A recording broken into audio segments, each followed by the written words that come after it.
I said, you can only meet two people tonight, people that cooperated and people that wish they would have cooperated, because right now, nobody knows you're chained to the wall. How do you feel personally about letting someone out that's done something probably harmful to someone else just to get that bigger fish? Who was in these cells? Absolute savages within the federal system. Can you break down the difference between an entrapment case versus not one? The phone rings. I got a grown, crying man on the phone. He goes, I'm supposed to be part of a home invasion. I'm going to torture a guy. I'm going to kill a guy. What's a case you'll never forget about from your time in the ATF? For more than 20 years, Eric Immesberger hunted some of the most violent offenders in New York, undercover operations, gun traffickers, dangerous takedowns. This wasn't TV. This was his life. Eric, welcome to Locked In. Thanks so much for coming on the show today. Ian, I cannot tell you how much I appreciate the opportunity. It's an honor to be here, and your work, I've watched a lot.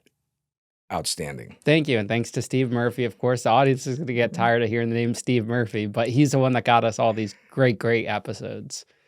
Steve is the man. I had a great time. I did 3 episodes on his podcast, and he's a guy that we looked up to. You go into the lion's den and help is not coming. You are in another continent, and you got to make your own luck. You don't know who you can trust. And we have the number one target, Pablo Escobar. And how do we put him in handcuffs? They actually wound up, ultimately he was killed in a gun battle, but him and Javier Pena, they drilled that organization. They drilled that guy. I mean, hats off. It's dangerous enough going out and getting guys in the continental United States. Help actually will come. But when you're down in Colombia, you're on your own, very much on your own, and a small little team. Yeah. So I look up to that, that level of work and his dedication to the craft, without a doubt. And thank you for the amazing gift. Everyone will be able to see it on social media by the time this episode comes out. But, absolute it's pleasure. Awesome. So, my dad always told me, you show up at somebody's house, you better ring the doorbell with your elbow. You better have something in your hands. Tell the audience the job you have going on now. So right now, aside from running a house, dogs, kids, and sports and all of that, I started a furniture building company, Send It Woodworking, out in Missouri. I was able to build the factory building right next to my house, which everybody that comes to the house, yeah, you got 2 houses. How did you do that? But it's not work. I love making, creating, executing on somebody's vision. I love that as much as I loved running and gunning with ATF. And then in the last 12 months with starting the speaking business and consulting and this whole crazy podcast world that I accidentally got introduced into from one of my guys that had been shot on a deal. It's awesome. I love it. And really the reason is I feel I've got things to offer through the experience, not only to law enforcement, but to corporate America, where we take the lessons of crisis management, risk analysis, how are we going to do this op?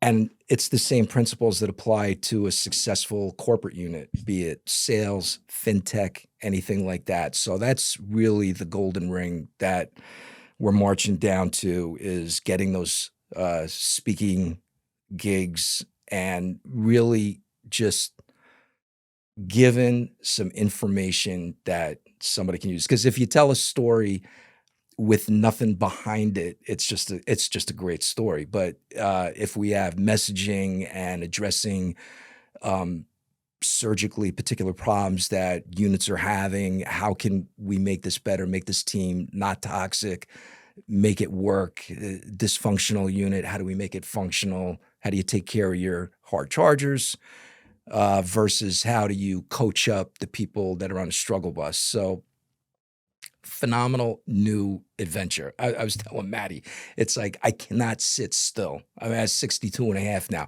If Wait, I you're have, 62? yeah, if Dude, I, you do not look 62. outstanding. If I have 10 free minutes in my life, I feel like I should be knitting a sweater. It's like I can't just sit down and do nothing Yeah. at all. So I'm blessed. I mean, health is wealth. I'm in the driveway or the high school track every day, PT, functional fitness.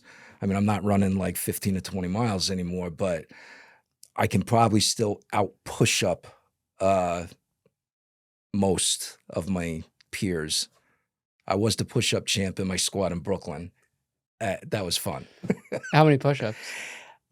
Okay. Nonstop, easily bang out over 100. Good push-ups, not, because my son in the Navy, if he sees a push-up that's not perfect, one, yeah, the number doesn't go up. Here's the deal. You want to get good at push-ups? Deck of cards. Just throw them on the floor. A face card is 10. Ace is a 1. Every other card is its number. You just bang them out. One deck, 400 push-ups. So the challenge is the time you need to do 400 push-ups.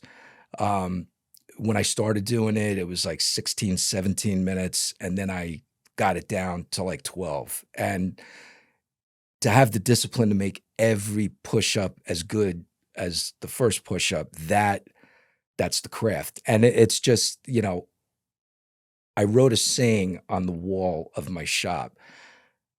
The way we do anything is the way we do everything. It doesn't matter. We're doing a push-up, we're making a board, we're doing an undercover. It doesn't matter. It's 110%, 100% of the time.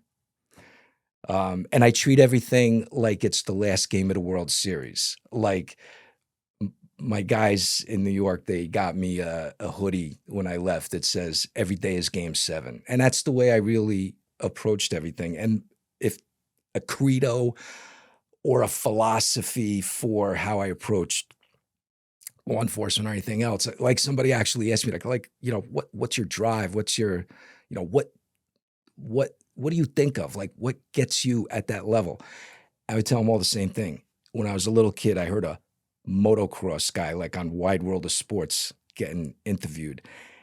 And he said, and this stuck with me to this day, I'm like 7, 8 years old, 9, who knows, listening to this, but this is what he said. He goes, when I do a dirt bike race, there's only 3 outcomes. I'm going to break me, I'm going to break the bike, or I'm going to win the race. There's no fourth direction. One of those 3 things. So that's the way I really approached everything. Gusto. If you want to do whatever it is you want to do, you better be 110% all in. Much like your operation here. It's like, I feel like I walked into like tier 1 Hollywood. Yeah. Where do you grow up, Eric? Yeah, so all over the place, like a gypsy. Probably the most length of time in one place, Long Island, 0 to 8. Folks got divorced, went with my mom up to Albany, a downward spiral of living conditions, lived for a few years in a Section 8 project building, which actually was great for what I wound up doing because I got taught self-reliance. You have to make your own luck. You're in charge of whatever good or bad is going to happen to you. And probably most of the guys that I was running around with all went to jail. I went to a school for a few years that was shut down due to the unabated level of violence. Like they shut an entire school down due to the violence. They couldn't get anybody to teach there. The teachers were scared. They were scared when I was there in the 70s. But again, getting, win some, lose some, the fights, and, much like your experience, the first person that tries to bully you or extort you or rob you, give me the dollar you have in your pocket. It's like, No, I'm not gonna give you the dollar I have in my pocket. I got $3. I'm not giving you them either. And then once these animals realized that, uh, the easy targets were over there, and, yeah, maybe they're gonna take my dollar, but they're gonna look like they were there. So that I mean, and that at a young age, just learning how to the way you carry yourself, the way you speak to people, and I even in the early days, I always made a habit. Respect is everything. I would respect anybody, whether they deserved it or not. Yes, sir. No, sir. Excuse me. Sorry. Pardon me.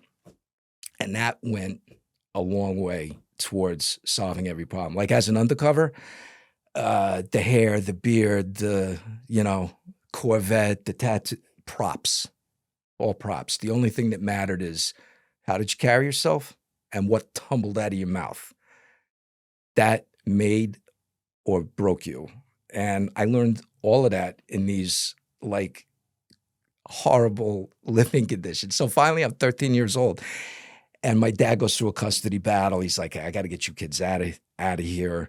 And back in those days, hey, the mom got the kids, pretty much no matter what. So my mom did the best she could with what she had, but she had a lot of troubles, a lot of clinical depression, and my brothers and I, we lived through multiple suicide attempts and months at a time in hospitals, and we're raising ourselves almost.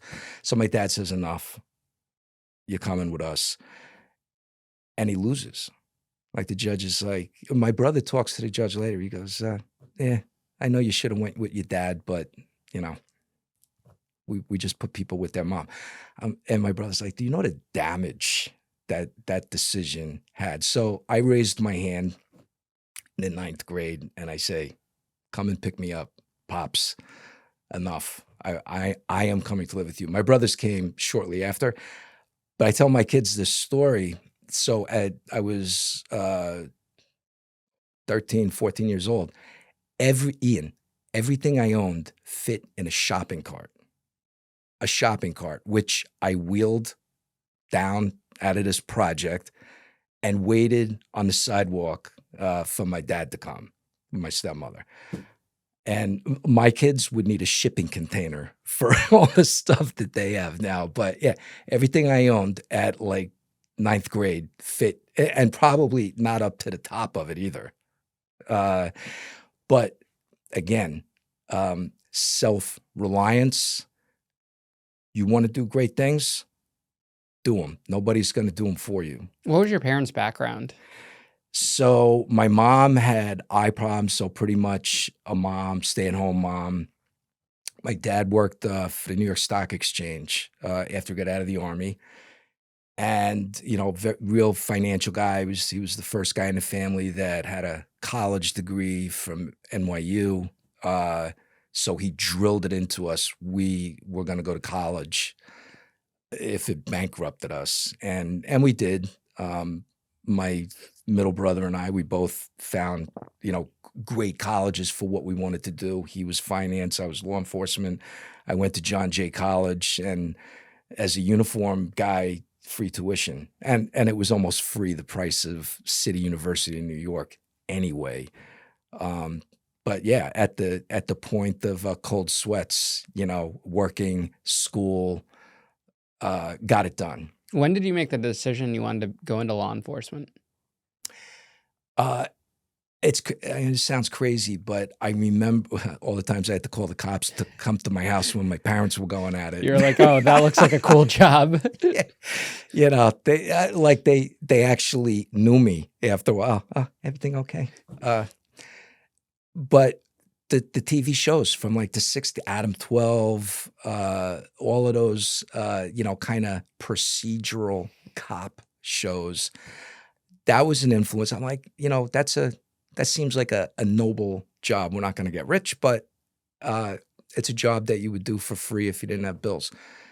And then, so after I go to live with my dad and go to like a real school, Fox Lane in Westchester County, and I only went there for ninth grade, and then we moved again. But I had to assimilate back into society, if you will, like to normal kid standards, academic standards, where if you didn't assault the teacher, you were going to get an A. I had to actually learn like to be academic. But career day, ninth grade, police officer came in, and in the space of 42 minutes, I'm all in. Like, this is what I want to do. And at that moment, I wanted to be a uniformed police officer. I'm going to do that till I turn 63, the mandatory retirement age. And yeah, that's all I want to do.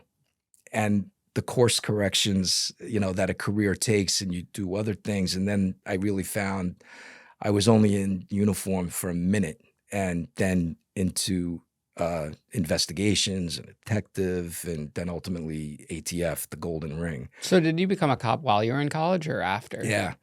While I was going to the academy in the day, driving down to Manhattan 4 nights a week, finishing up the degree. And then finally, there was a point where I said, if I don't finish this degree, I'm never going to finish it. And that was like, first of all, my parents were like, "I'm going to be in law enforcement.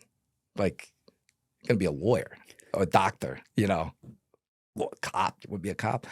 Um, but then I always had the coolest stories at Thanksgiving and Christmas. So then, everybody was excited about it. But so it was a sell at home. But I did take 2 semesters, just, 23 credit, finished the degree.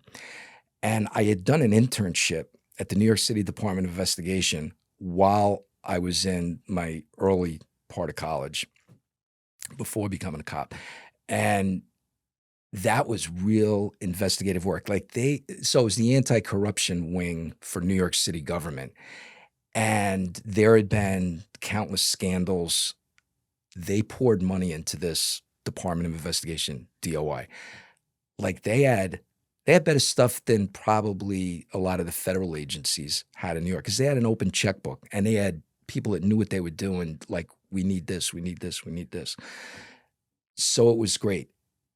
I get my degree. I call my old boss from Department of Investigation, where I was an intern, and I said, "Hey, I just got my degree." And he's like, "I have a desk waiting for you." And I started the next day and did 4 years there, then into a detective in the Brooklyn District Attorney's Office for 9 years, and then ATF for 21 after that. The best way to spread holiday cheer isn't singing loud for all to hear, it's gifting an aura frame and keeping the people you love close, even when life pulls everyone in different directions. My favorite holiday tradition has always been something simple, just sitting around the table with my family, talking, laughing, telling the same stories we tell every year. I've got a photo from one of those nights that instantly feels like home the second I see it. That's the kind of picture I'd load onto an aura frame. And there's always that one person you wish you could see more during the holidays. Maybe they live far away, maybe life gets busy. Being able to preload unlimited photos and videos before the frame even ships makes the gift feel like they're right there with you. You can add a personal message, and you could keep adding photos all year long straight from your phone. It brings everyone a little closer. And I love that each frame comes in a premium gift box, no wrapping headaches, no price tag, just something beautiful and meaningful. You can't wrap togetherness, but you can frame it. For a limited time, save on the perfect gift by visiting auraframes.com to get $35 off Aura's best-selling Carver mat frames, named #1 by Wirecutter, by using promo code LOCKEDIN at checkout. That's AURA frames.com, promo code LOCKEDIN. This deal is exclusive to listeners, and frames sell out fast, so order yours now to get it in time for the holidays. Support the show by mentioning us at checkout. Terms and conditions apply. Knowing what you know now, do you think you needed the degree to get as far as you did in your career? That's a really good question. Um, I don't think it's essential for the core skill sets that you need. However, so this cop in ninth grade, I go up, after his little speech, and I'm like, Give me the roadmap. Tell me what I got to do. I'm going to do it. This is what I want to do. So this is in the 70s, a uniform guy. And this is what he tells me. He goes, okay, you really want to do this? You want to do it right? Take every single math class. Teaches you how to think logically. Take every single English and literature course. Teaches you how to write. And I never forgot what he said next. He pulled it out of his pocket. He goes, the pen puts people in jail. If you don't know how to, with exact detail, write a report of what happened in an event accurately and exactly as you got it, sloppy work turns into a loser trial, turns into a plea bargain or a non-prosecution because the prosecutor's like, this is a leaky bag of shit. I can't take this into court. Could have been the best case in the world, but did you document? It's like a doctor. You didn't write it down. It didn't happen. So he said, take every English course, every writing course. So when I was in college, all my electives, math, writing courses. I took every single math course my high school offered. I took 3 years of math in college, calculus, statistics, all of it. Because I remember what this guy said. I'm like, that makes sense. And I did it.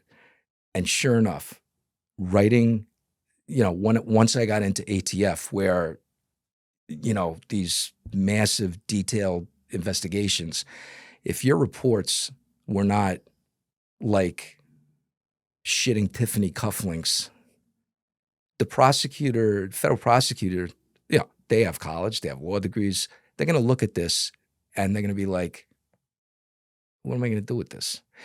There were guys that would show up to a district attorney prosecutor with a, plastic milk crate full of Dunkin' Donut napkins with notes on them. And it's like, what is this? What is this? And I was like, I'm never going to be that. My stuff is going to be tight, like Tuco, from Better Call Saul, tight. So I made certain if my name is signing the report as the approver when I was running the task forces, or if I'm writing the report from my Undercover or whatever, it is going to be tight. And to the point, like when I would have guys, to be locked up and they're like, I want my attorney. I'm like, great. I'll call him right now. The attorney would come down. I would do the same thing every time. I go to the attorney before they go in and I'm like, look, it's like a reverse proffer almost. Here's what I got. There's no secrets. There's no secrets. If we've arrested you, I don't need the interview to prosecute you. You're done before the handcuffs went on. If you want to give a statement, that's, gravy. If you want to help yourself, I'll sit here all day long with you. But when I brought stuff to a prosecutor and my name was on it, I'm like, look at it. So with the defense attorneys, I would say, hey, I got your client on video, audio. He sold me guns on these 3 occasions. He sold me whatever, or whatever the case that we were doing. I said, listen, the only word is cooperation. Your client is dead in the water. So go in, and if they have something to help himself, because we only trade up, like if they want to cooperate, they've got to give worse than them. And we're going to know everything that they did. So that's the word of the day. If you want to tell them to cooperate, great. They don't want to cooperate, they don't get treated any worse. They don't get treated any better. But they're not going to get the benefit of trying to help themselves. And in federal prison, well, the federal code is, the sentencing guidelines are harsh federally for 2 reasons. 1, make people want to cooperate. 2, put people in jail forever or quite a long time. There's only 2 directions for the sentencing guidelines, and that's it. Not a lot of people want to cooperate in the state because unless you're facing multiple murders that we can prove, there's not a incentive to want to cooperate. It's like, I'll roll the dice. Yeah, I could probably get away with murder in this courtroom. Federally, it's a different story. And I would do the same reverse with the people that I grabbed. I'm like, here's the federal sentencing guidelines. Here's your offense. Here's your category from your criminal history. See where they intersect? That's your sentence. That's where we're starting. And they see like, say 200 to 240. And I said, yeah, that's not years, that's months. Oh, months? Yeah, 240 months. Do the math, that's 20 years. And, reality sets in. And I said, when I take you, because you're not getting a bail package at all, you're going to be remanded. And when the judge says detained, that means you don't get out. You breathe free air when you get done with your sentence, or if you go to trial that we win 99% of, that's it. What do you want to do? And federally, I've only had maybe 2 or 3 people that should take me to jail. I got nothing to say to you. And then I would take another run at it and say, listen, I really want you to understand what you're looking at. We don't have good time like the state has. Your number is going to be your number. And by the way, you're not going to be in prison in New York or the Northeast. I grabbed you in Brooklyn. You know where your federal prison is going to be? California. Why? Because we are going to remove you from everybody. How often is your family going to take the 18-hour Greyhound? Once a year, maybe. And I would also give them this speech. I said, listen, I'm going to treat you respectfully. I'm going to treat you like a man. Nobody is going to abuse you here. However, you're going to be put in a cage for a long time. Your wife or girlfriend, they're moving on. Your 5-year-old daughter, she's going to go to high school and she's going to graduate. Maybe she goes to college. She graduates. You're not going to be there. She's going to get married. You're not going to be there. She's going to have kids. You're not going to see them.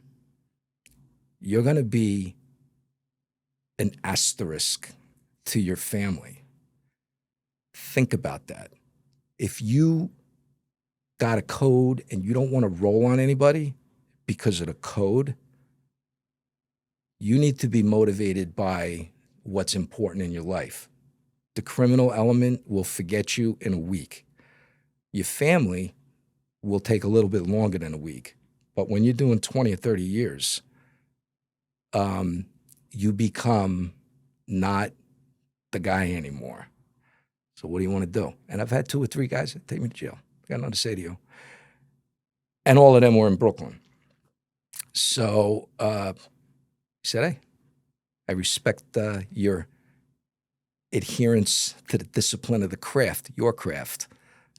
I hope you respect that I have given you every opportunity. I said, by the way, when I bring you to the MDC tonight, Brooklyn Metropolitan Detention, I said, you can only meet 2 people tonight.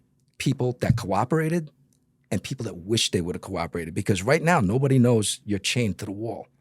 But once people know you're chained to the wall, who's going to deal with you? Nobody.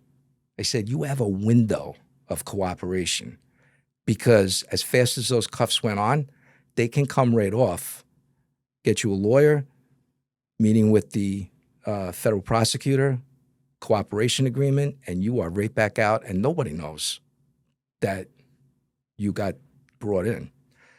Because we always try to, do we have a good chance of cooperation because this is a guy that really can bring us somewhere?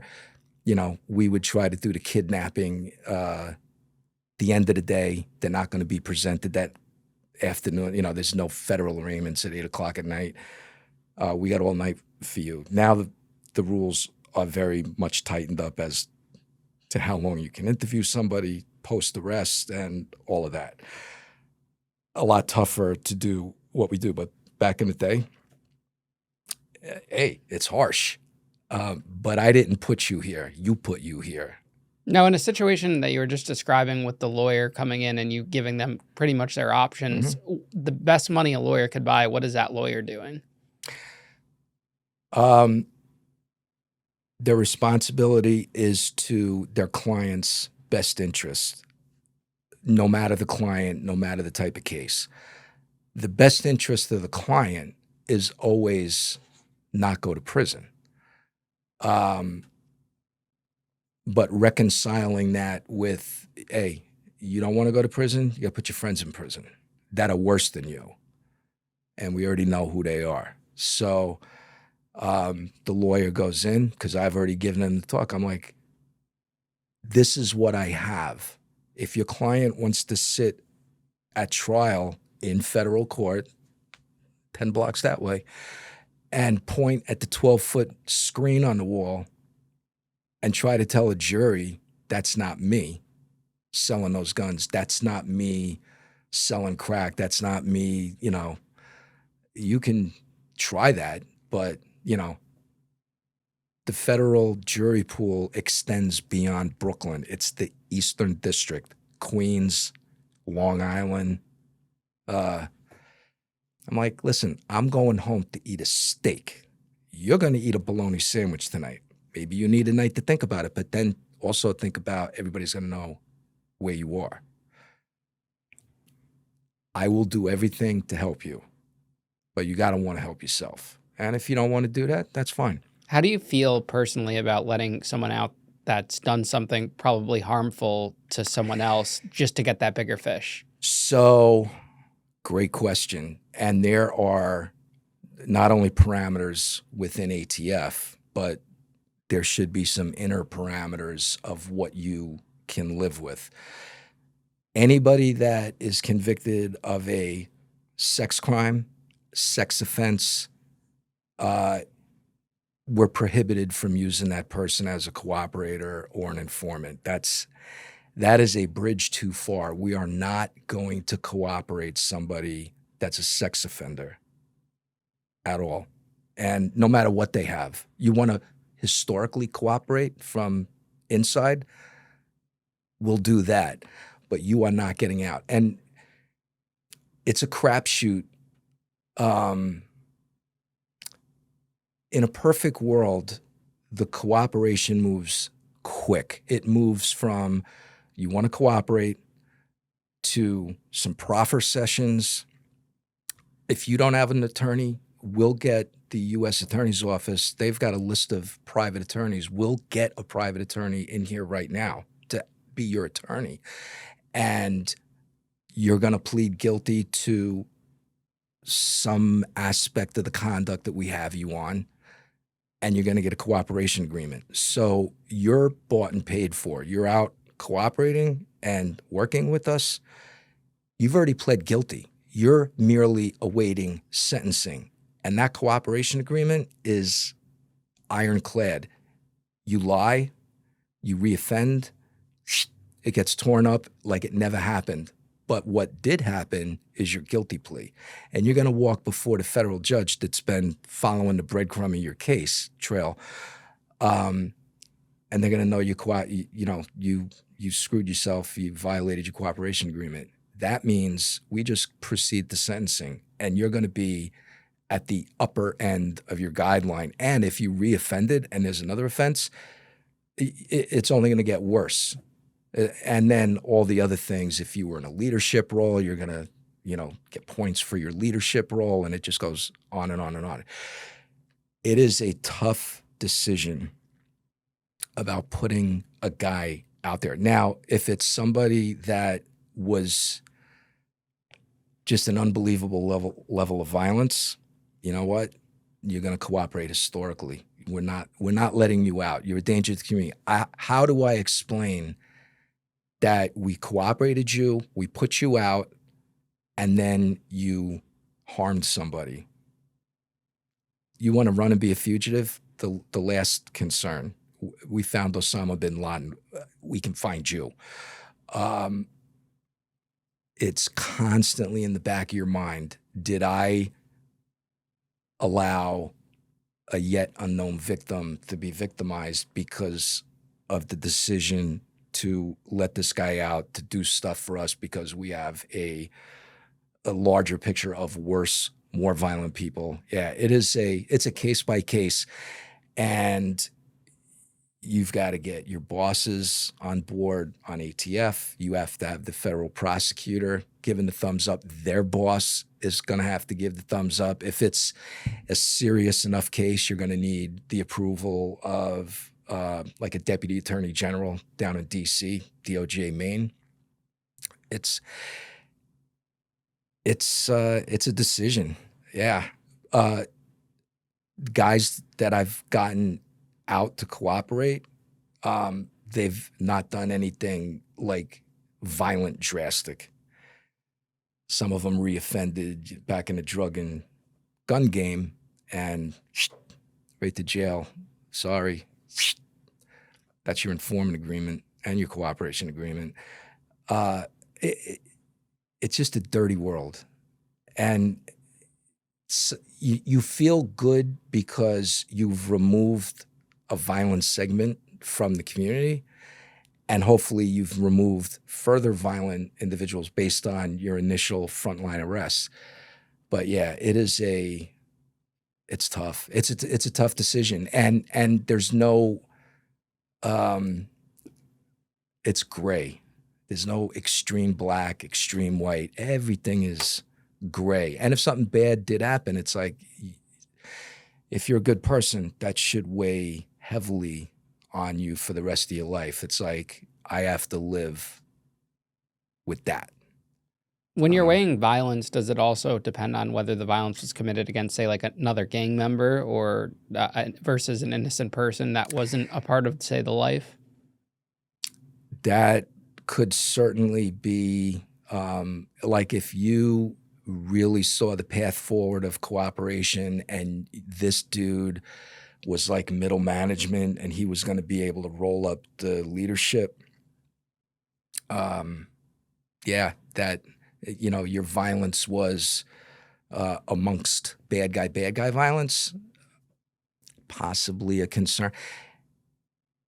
There's some, maybe one or two guys that I said, look, there is risk, but I think the risk is worth the reward to cooperate this guy and put him out because he can do this, and this. And the U.S. attorneys or the federal prosecutor is like, bridge too far, not doing that. And I'm like, yeah, that's probably the right decision. We'll make our own luck. We'll make it work another way. We got him. We'll get somebody else. Now, these individuals who cooperate, do they go jail free or do they ultimately end up serving some type of sentence? They will most likely, based on what the offenses were that you grabbed them on, they, with their 5K letter, which is the only vehicle that a federal judge can go below the sentencing guidelines, and that's what they're made these cooperators. It's like this one little sheet of paper. This is between you being in federal prison forever or not forever. So yeah, if the offense was just so egregious that no matter the cooperation, substantial assistance to the government is the phrase that's used. If you gave that substantial assistance and we can go through just example after example after example of people that you're responsible for rolling up for us, you stand a phenomenal chance of getting just a few years. You can't walk on this. You may bite off like 18 months versus 360 months.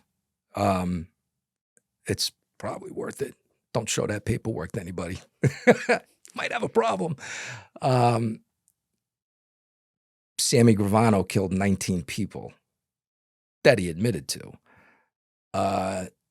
But the risk reward of putting John Gotti in prison forever, the federal government said, Udovich, you take that deal? I'd take that deal, sir. Yeah.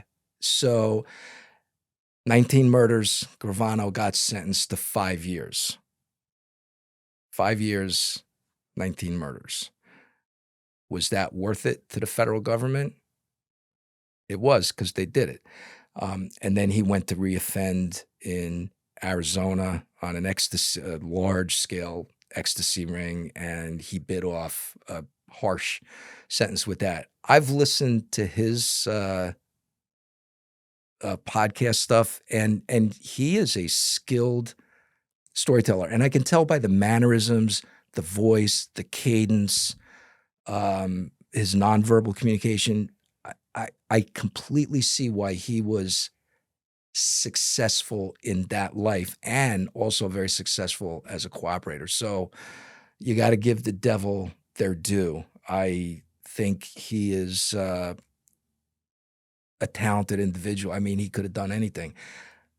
Michael Franzese, another guy I listened to, talent boundless, could have done anything. I mean, he's the smartest guy that ever came out of organized crime. The smartest guy. The gas tax scam, bravo, Michael. Nobody's going to do that, but everybody wished they could have done it, and you perfected it. You bit off 8 years, and you've got a completely successful business of what you're doing now. This episode is brought to you by Prize Picks. It is the holiday season, the best time of the year for sports, bowl games, basketball matchups, playoff pushes. It is all happening at once. And while you and I are out here making decisions every day, what gifts to buy, what to eat, what game to watch, there is one place where it feels good to be right: Prize Picks. The funniest thing about Prize Picks is how it completely changed my group chat. We used to argue about sports nonstop. Now everyone is dropping screenshots of their lineups and talking about who they picked more or less on. It basically became a competition for bragging rights. When I first downloaded the app, I was surprised by how fast I could build a lineup, pick a sport, pick a couple players, pick more or less, done. And Prize Picks being available in 45 states makes it super easy for pretty much everyone to join in. Even my non-sports friends are in there now asking, "Who you taking tonight?" One of my favorite new features is early payouts. If your lineup is off to a strong start, you might get the option to cash out early. It's the best feeling when that little option pops up. Prize Picks now has stacks, so you could pick the same player up to 3 times in one lineup. Points, assists, rebounds. If you believe in someone, you could build around them entirely. I love how flexible Prize Picks is. Flex Play gives you a shot to get paid even if one pick misses, and Power Play gives you a chance for the biggest payouts. You could play however you want. Prize Picks makes it all super clear. Their payout multipliers lay everything out, so you instantly understand the opportunity you have on each lineup. No confusion, no overthinking. Download the Prize Picks app today and use code Ian Bick to get $50 in lineups after you play your first $5 lineup. That's code Ian Bick to get $50 in lineups after you play your first $5 lineup. Prize Picks, it's good to be right. I don't think that Gotti deal would have happened in today's world. I think it would have been like a PR nightmare. You know what? It was a PR nightmare back then. However, Gotti had so stuck his finger in the eye of the government, and he was just a complete savage. That's a dude that had no morals, no sense of right or wrong. And Gravano, the tipping point for him was when they played the tapes where Gotti's shit talking him. And Gotti talked to Gravano and the other guys that were rolled up in that case and said, "Hey, the boss needs to be out. You guys need to take full responsibility for this. You go to prison." It's like, what? I'm like, what world do you live in? No. But those 2 points for Gravano, as he's described and many others, that was a bridge too far for him. It's like, this dude wants me to take the weight for everything he's responsible for and what I'm responsible for. No. So you were a cop and then you became a detective in the Brooklyn DA's office? Detective in the Brooklyn DA's office. Again, that motocross attitude. I wanted to get in the Special Investigations Unit. That was the secret squirrel unit that nobody really knew what they did, but these dudes were rainmakers, taking down the biggest crews, the best stuff, involved in really everything that was consequential. And Charlie Hines, the district attorney, was a former Marine officer. He was the man. He was like, I want to be able to say my office not only prosecuted this, but we investigated it. We did the undercovers. We did it all. And it was a phenomenal marriage with the NYPD squad of detectives assigned to the office. Absolute top tier talent. And then combined with the detectives that were not NYPD like me, it was an unstoppable machine. And I've occasionally had to deal as a very occasionally somebody that's not at the level I said I'm never going to hold you to my standard, but you got to be held to some kind of standard. Like we need some production. Like you have to be somewhat interested in what we're doing. But when I was working in those units like SIU in the district attorney's office, the task forces in ATF, it's like I didn't have to deal with that. Like I didn't have a general group where you get the bell curve. So I was just fortunate. I always was surrounded by just the best of the best that wanted to work as much as I wanted to work. It was a pure pleasure. If I didn't have bills, I would have paid the government to be able to do this mission. It's noble, and the mission in the DA's office, very, very local. Obviously, Brooklyn. You're doing Brooklyn-related cases, although those cases went here, there, and everywhere. But in ATF, to work on the national stage, make a difference, no matter where the facts led, no matter where this crew, multi-state, yeah, we're built for that. So that was like just incredible. And so I'll give you a quick example of, I told you I was going to tell the federal prison story. Yeah. So I'm in ATF in Brooklyn. I'm a street agent. So, running and gunning, making cases. My boss at the time, she was a hard charger, and she had done she was part of the original, like legit cocaine cowboys from Washington Heights, the Dominicans. And she says, hey, I got a guy that I locked up. He's in a wheelchair. He is a paraplegic from getting shot, and he's evil. He's responsible for numerous murders. I got a call from him. It's in the FedMed, Federal Medical Facility, federal prison in Springfield, Missouri. He wants to he's been approached to put together a murder for hire. Okay. She goes, get on a plane, take a few people, drill it down. If there's somewhere to go with this, do it. You don't have to tell me twice. So I get a phone call with this inmate in a wheelchair who is a stone killer. And he says, hey, Gambino family captain that's in here, Greg De Palma, he was actually in prison for trying to extort $100,000 from Scores strip club in Manhattan. Yeah, good idea. But you're probably going to wind up in prison, which he did, along with his kid, who later cooperated and then tried to kill himself in prison. But anyway, I'm talking to this guy, one phone call, and he said, you got the story from Lori, my boss. I said, yeah, I got the story.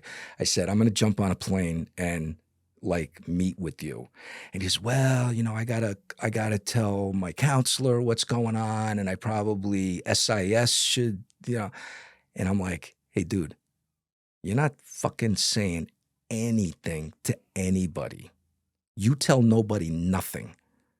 I'm coming out there to talk to you and nobody's going to know about what. Okay?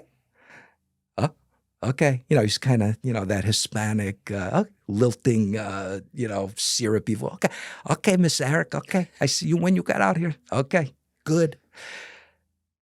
I grab my buddy that I was in the academy with, John L. Wanger, the Wanger, and the newest agent in our group, a gal, Karen, and pretty much I said, look, I'm going to get this thing going. We'll find out if we got something to get going. We'll get it going. And Karen, your newest agent, you can be the case agent, and you'll drill this thing. And she ultimately did, and fantastic job.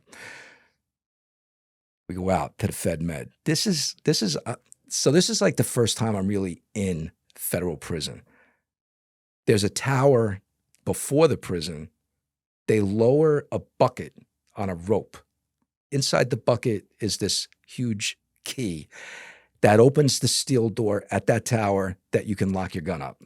You don't even bring your gun inside the facility and lock it up there. Okay, good. Boom, do that. As we're walking up the stairs, who comes bounding out of the front door, almost like knocks us over? She's in a huff, dressed in white, head to toe, Victoria Gotti, John Gotti's daughter. Apparently, she had a negative interaction with staff after seeing her dad. I said, oh, this is where Gotti landed. Good. I get to the first reception and, my point of contact.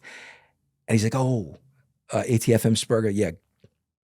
He says, the warden would like to speak with you before you do anything. The warden. Okay. I go up to the ward. I get escorted up to the warden's office. Big office.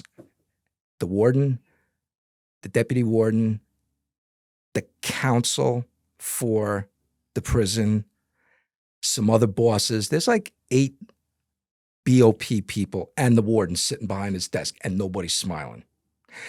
I get brought in. The door is shut, and I got my 2 other agents. And this is what he says to me. He goes, don't fucking tell anybody what you're doing. He goes, who the fuck do you think you are? This is my facility. You're not going to tell me. You're not going to tell my staff what's going on. I'm like, listen, my apologies. I'm from Brooklyn. I've been a cop in Brooklyn, now a Fed. We compartmentalize like a lead box.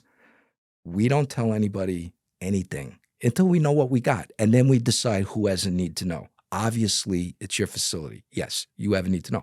I haven't even really talked to this guy. I was going to interview him. Do we have something? Some way to go? Brief the appropriate people in. He goes, that's not how it works, pal. He goes, you don't go past the first gate unless I let you go past the first gate. And it's a Mexican standoff because he's basically going to say, get back on your plane to Brooklyn. Okay. It's a pause like this. And I just said, look, let me tell you what's going on. Let me tell you what I know, which I don't really know a lot until I talk to this guy. But if this works out and there's some way to go, I'm going to be out here a lot. We're going to be out here a lot. I'm going to bring you a box of cannolis from 18th Avenue, Bensonhurst, every single time I come out here. And I don't mean a box with 4. I mean a box with 20. Can we be friends? He goes, all right. Well said. Yeah, you can interview the guy.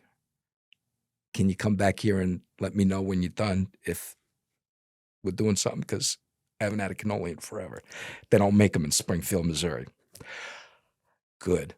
So we talked to this guy in a wheelchair, and this is legit. Like, I know, like, the kernels of, okay, yep, you're speaking my language now.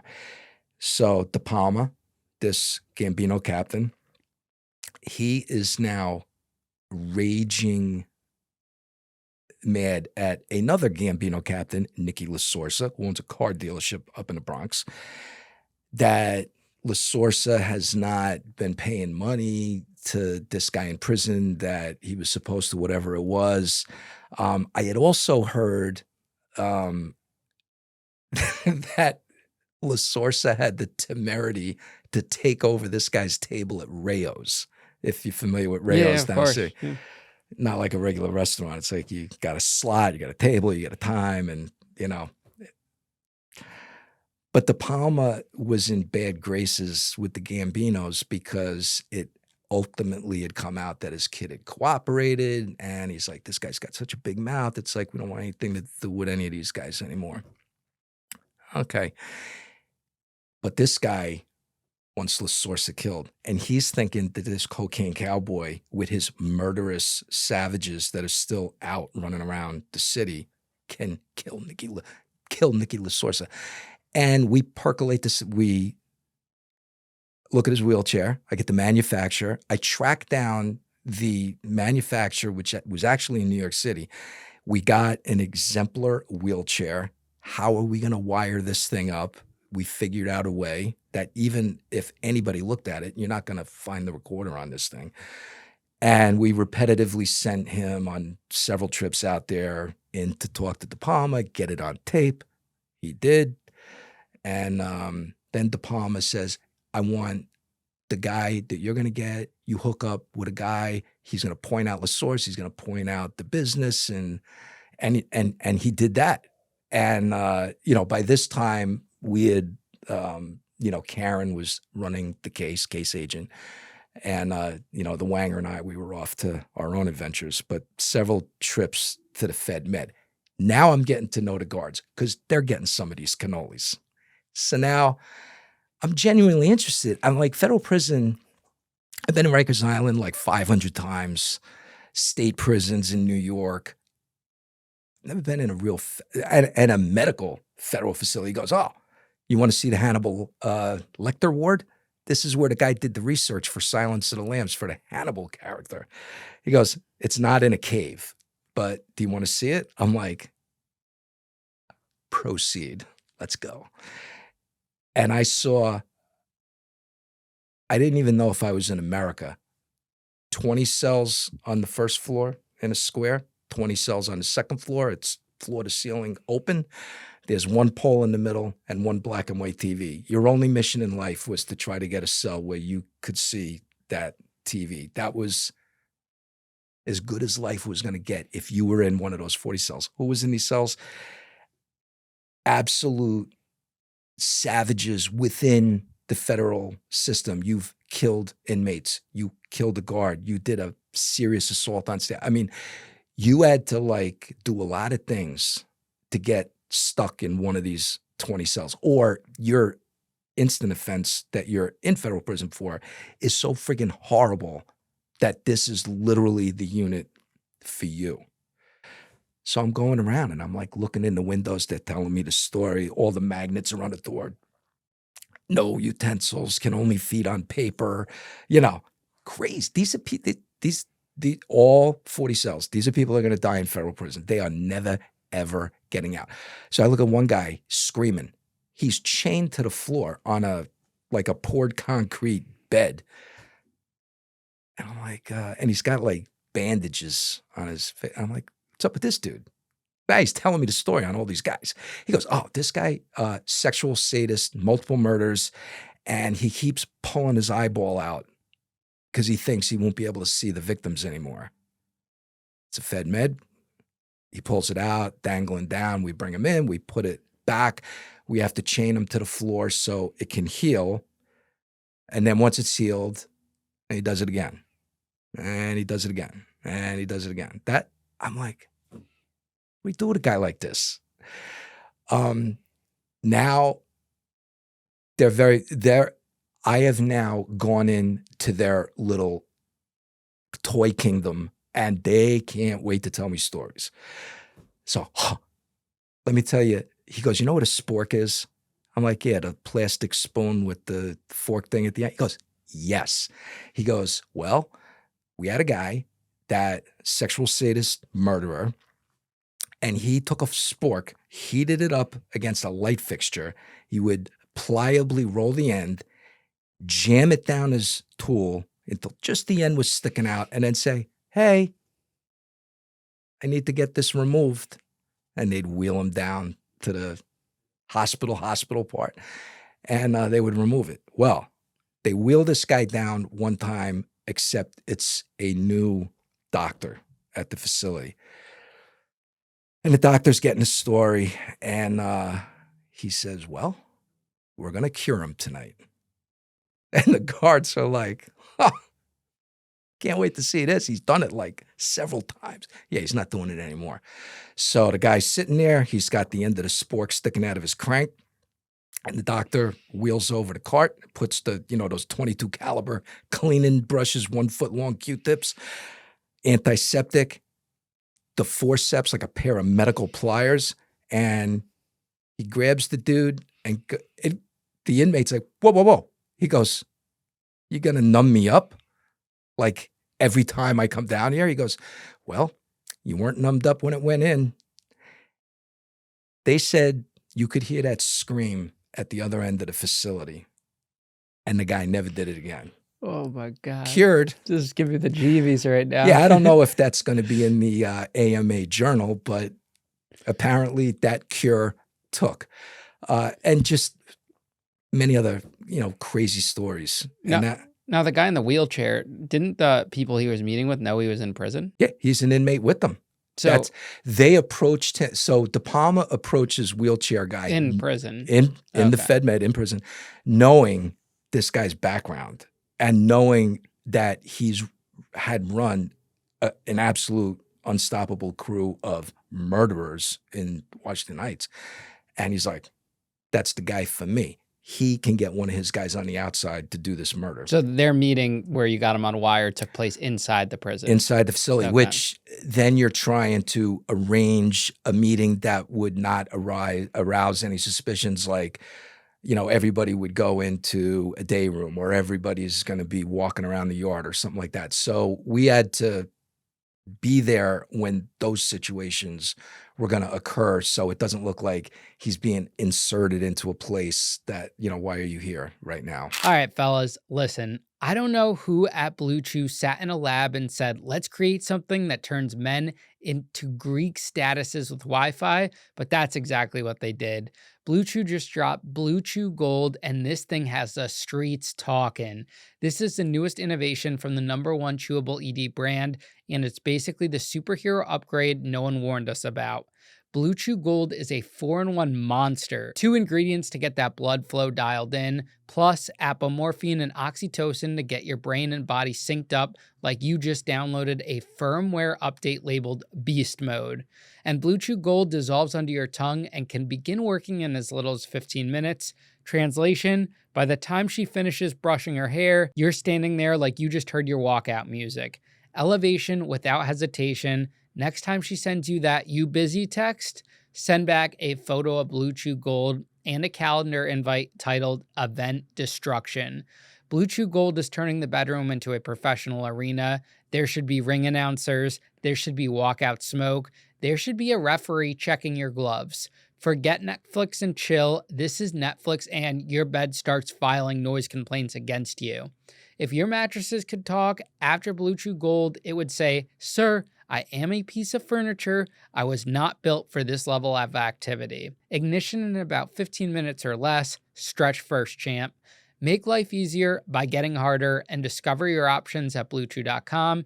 And we've got a special deal for our listeners. Get 10% off your first month of Blue Chew Gold with code LOCKEDIN. That's promo code LOCKEDIN. Visit BlueChew.com for more details and important safety information. And we thank Blue Chew for sponsoring the podcast. Now, couldn't you have put the wire anywhere? Because who is he really going to get patted down in a prison? I wasn't taking the chance. And what about the guards? Yeah, so they didn't snitch or anything? Because I know when I was in prison, everyone talks. Like if there's feds walking into a prison, the whole compound knows about it. I mean, the way we dressed in ATF, this would be dressed up. Like we're just, shorts and T-shirts, and we want to blend about wherever. The only place we put a suit on, court. That's it. But there were bad people everywhere in that prison. So we had a lieutenant in the SIS, fully briefed him in. So he was going to be our contact. We were going to deal with nobody else in his shop but him. And we would use, like, he would arrange a room that this guy could go into. We get him out of the chair, wire the chair up, then he would get brought back. Oh, you got a phone call. You got to meet your counsel. You know, any reason to extract him from the conversation. And then we'd take the recording device out and, you know, rinse, repeat. Did that a few times. I wasn't taking a chance on De Palma. Hey, I don't care where we are. I'm rubbing you down. You know, it wasn't on him. It was part of the chair. So they could have thrown him on the floor and searched him. You're not going to find it. You're not going to find it in the chair. And the lieutenant made sure that he had eyes on these meetings with the videos from in the facility. Like, if anything, you know, you're gonna attack a paraplegic. We're gonna come in and help you. But he was never challenged, never confronted, nothing. Could he have hypothetically pulled it off from prison, like get a cell phone, made the call to organize this hit? So this was the spring of 2001. I don't think cell phones were prevalent. I mean, they were getting prevalent out, you know, regular society, but inside the facility, I don't even remember back then hearing about cell phones within, you know, the inmate population like it is now. This, when I started listening, everything is digitally recorded now in federal prison. 25 years ago with this case, we had to go out. It was state of the art at that time. Micro cassette digital recordings of every phone call that had been made, whether it was listened to, monitored, or not. So we had to determine every time De Palma had used his code, pull that tape. It was like I was in the Raiders of the Lost Ark room with 10,000 little micro cassette tapes, trying to find the right one, put it in the recorder, listen, make a copy of it. The digital world now, like any federal agent doing that kind of case now, you don't have to go to the facility. They will email you the, you know, digital recording, the electronic version of it. It's like, wish we had that back then. And we were going out to the Fed. Like, we would go for a week at a time to listen to tapes, like Monday through Friday, like, you know, like earmuffs impressions, like when you're flying out at the end of the week. But it was worth it. Guy goes to trial. Not guilty. The most surprised person in the courtroom was De Palma. And to this day, there's no rhyme or reason. When you're dealing where everybody in the case, cooperator, target, everybody is a bad guy, I don't know whether the jury felt, who cares? He's in prison, and De Palma wound up dying in prison. His kid was like a vegetable after trying to kill himself. So that was like a self-corrected issue. I remember when Karen went with an FBI agent, because you're duty bound when you know that there is a actual plot afoot to harm somebody or kill them. Bad guy, good guy, we give a warning. And they sat down with Lasorsa and said, you know, without giving him any details and knowing where it's coming from, we need to officially make you aware that there's an individual that has made overt acts to try to get you killed. Would you like our protection? Would you like, you know, can we interview you about this? And he's like, nope, thank you. Get a bagel down the corner, you know, no problem. And it was as much worry as a cloudy day to him when they talked to him. Now, the guy that cooperated, did he get any benefits? Yeah. You know what he wanted? He wanted one thing. He wanted to be moved to a federal facility closer to New York City. So his girlfriend or kid or whatever, easier to come see him. So that was an easy deal to be made.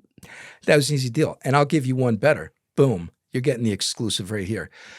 Now I'm the cannoli king and everybody is happy. These are legit cannolis, not the crap, it's not gas station sushi. Legit, right?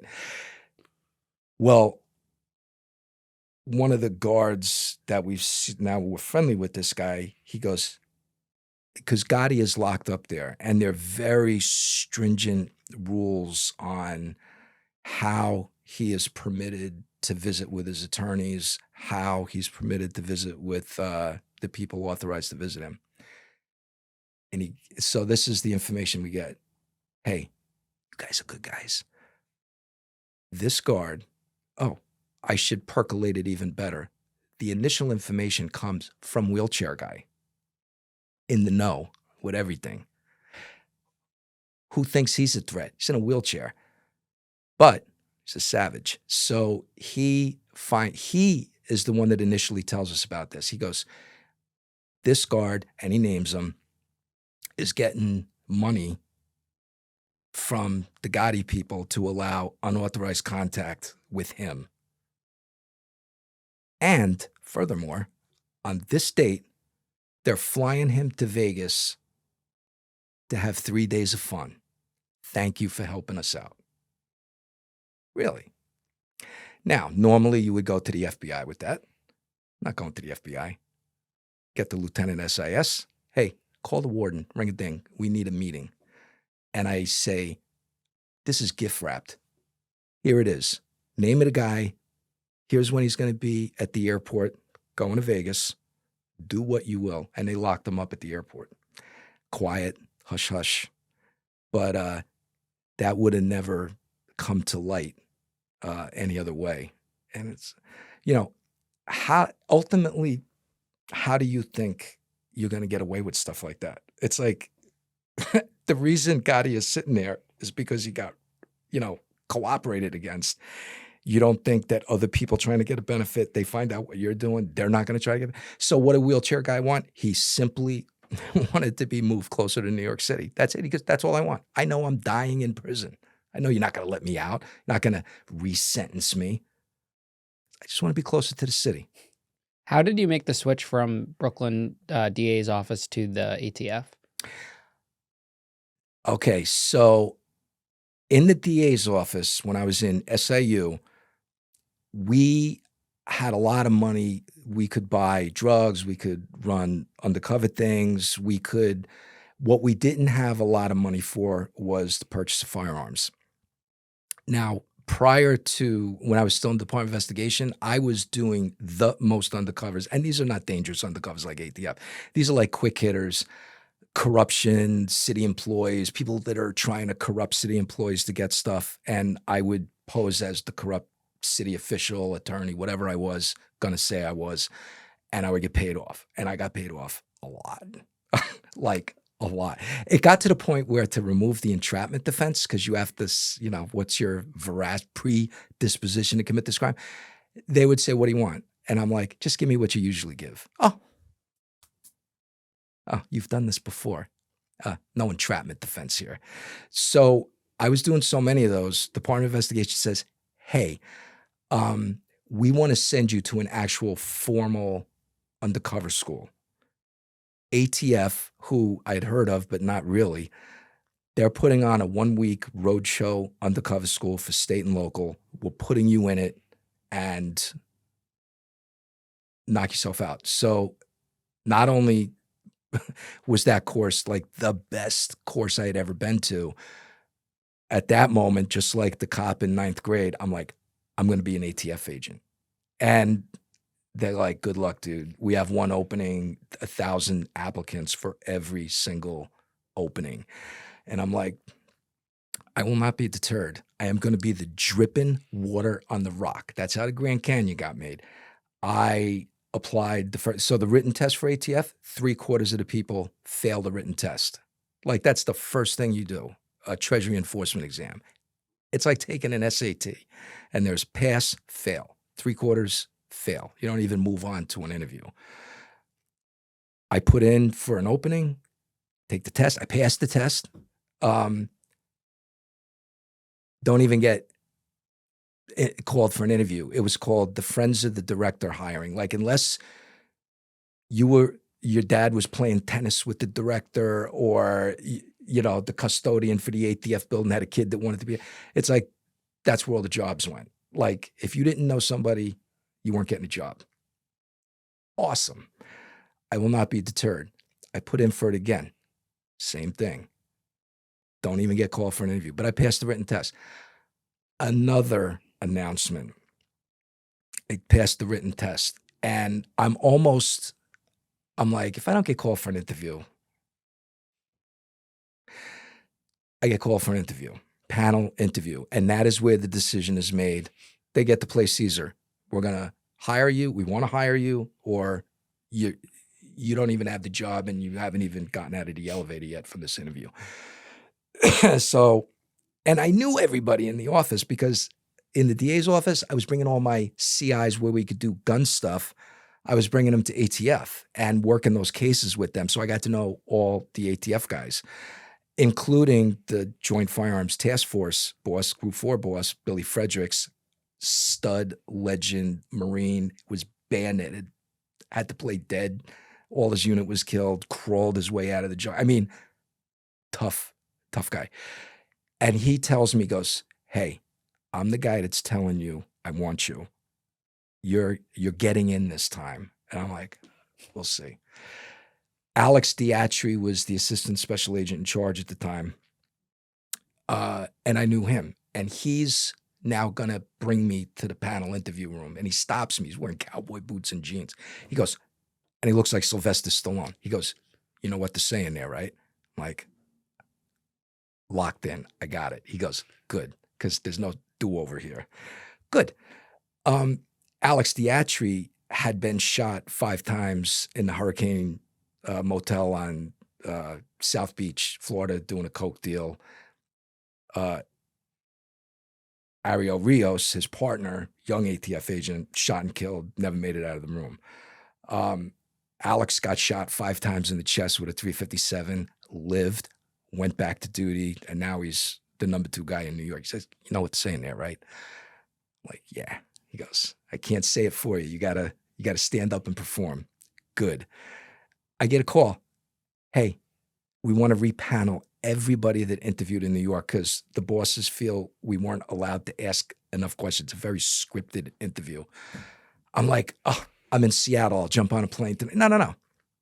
"We'll mail your package to Seattle. You'll interview there like in 2 days," which I did, and got the offer. And when they asked me, "What pay and location are you willing to accept?" So I knew the lowest grade you could get hired at was a GS5. That's like the janitor at a facility. I said, "I'll take a GS5 in Guam. I just want to be an ATF agent. And it's all I want to do. Anywhere at the lowest pay." So when I get that FedEx letter, "Hey, job offer," it was Kansas City for a GS12, which is the highest you could be hired at. And most of the people in my academy class were hired at that GS12. Everybody had been a cop, a detective, a federal agent somewhere else. And the average age was like 28, 29 years old. I was the second oldest guy in my class at 35, the old man, fastest runner, and still the push-up king. And we had a Marine DI in our class too. I still beat him on push-ups. Probably couldn't do that today, but yeah. And when I got ATF, Ian, it was like the day you got this Hollywood studio set up and it's like, I've arrived. That was my feeling. And I got to do in 21 years everything that I wanted to do. Undercover work, quick hitter stuff, special response team, operator, our SWAT team, street agent, task force supervisor, stuff all over the country. I got to do everything. And I went at it like every day. I can't believe I've got this position. So when I got made supervisor, which will lead us into an awesome story, who am I replacing? Billy Fredericks, Joint Firearms Task Force Group Supervisor. The guy that recruited me, I'm now going to take over the task force, his job. And everything in ATF starts on a Monday. This is a Friday afternoon. It's like in Full Metal Jacket, my last night on the island. I'm the last day, Friday afternoon. And the number 2 guy in the field division comes down to my unit in Red Hook, Brooklyn, a little secret squirrel building. My boss, so now the 2 of them are hovering over me. They're standing. I'm sitting at my desk, my little 2-foot cubicle. And they're like, hey, you've been crushing it in the street, but now you're going to run this task force. It's a little different. We want to make sure you be mindful of this, be mindful of that, And I'm like, I'm going to live in that unit. I am going to hit it. I'm going to make you guys happy. Good. The phone rings. I'm like, 1 second. I got a grown, crying man on the phone. He goes, I'm supposed to be part of a home invasion, and we're going to torture a guy. I'm going to kill a guy. And it's like, I want out. I'm like, where are you? So I'm on the Long Island Express. Pull over. Don't move. We go out. We meet this guy. This is like a Friday afternoon. I think it was the Friday before July 4th. It was like, everybody knows. Like, don't even come to work on the Friday before the holiday. But we're all there.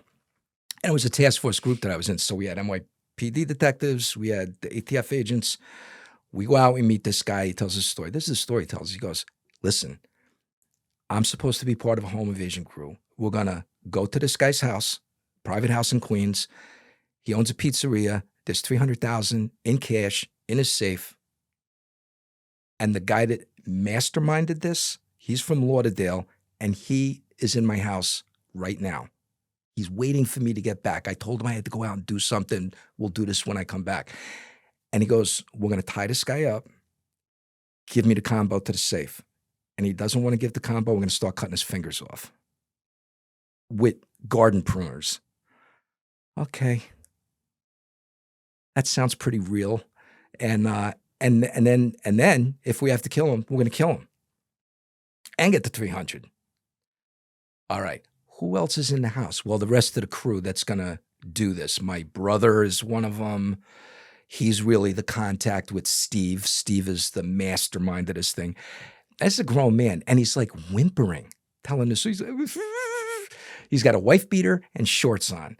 And I'm like, I'm going to put a transmitter on one leg, put a recorder on the other leg. You're going to go back in and you're going to get Steve to tell the story again. I want it on tape. What's going on? They're going to know. Dude, we're all going to be out there. We're going to be listening to you. We'll be in there in 2 seconds. And he was renting the first floor of a private house in Queens, which everything is like glued together, brownstone row houses. This is a private house. Awesome. And he says, well, I also should tell you, Steve, I don't know his last name, but his Lincoln Continental with Florida plates is parked in front of my house right now. Get people out there, watching the house, run the plate. It's registered to him, unbelievably. And now we start knowing who this guy is. Prior federal defendant for home invasions. Okay, everything is starting to the color by numbers is filling in. So now we're all set up, roughly on this block. We send now crying man back in to get the story.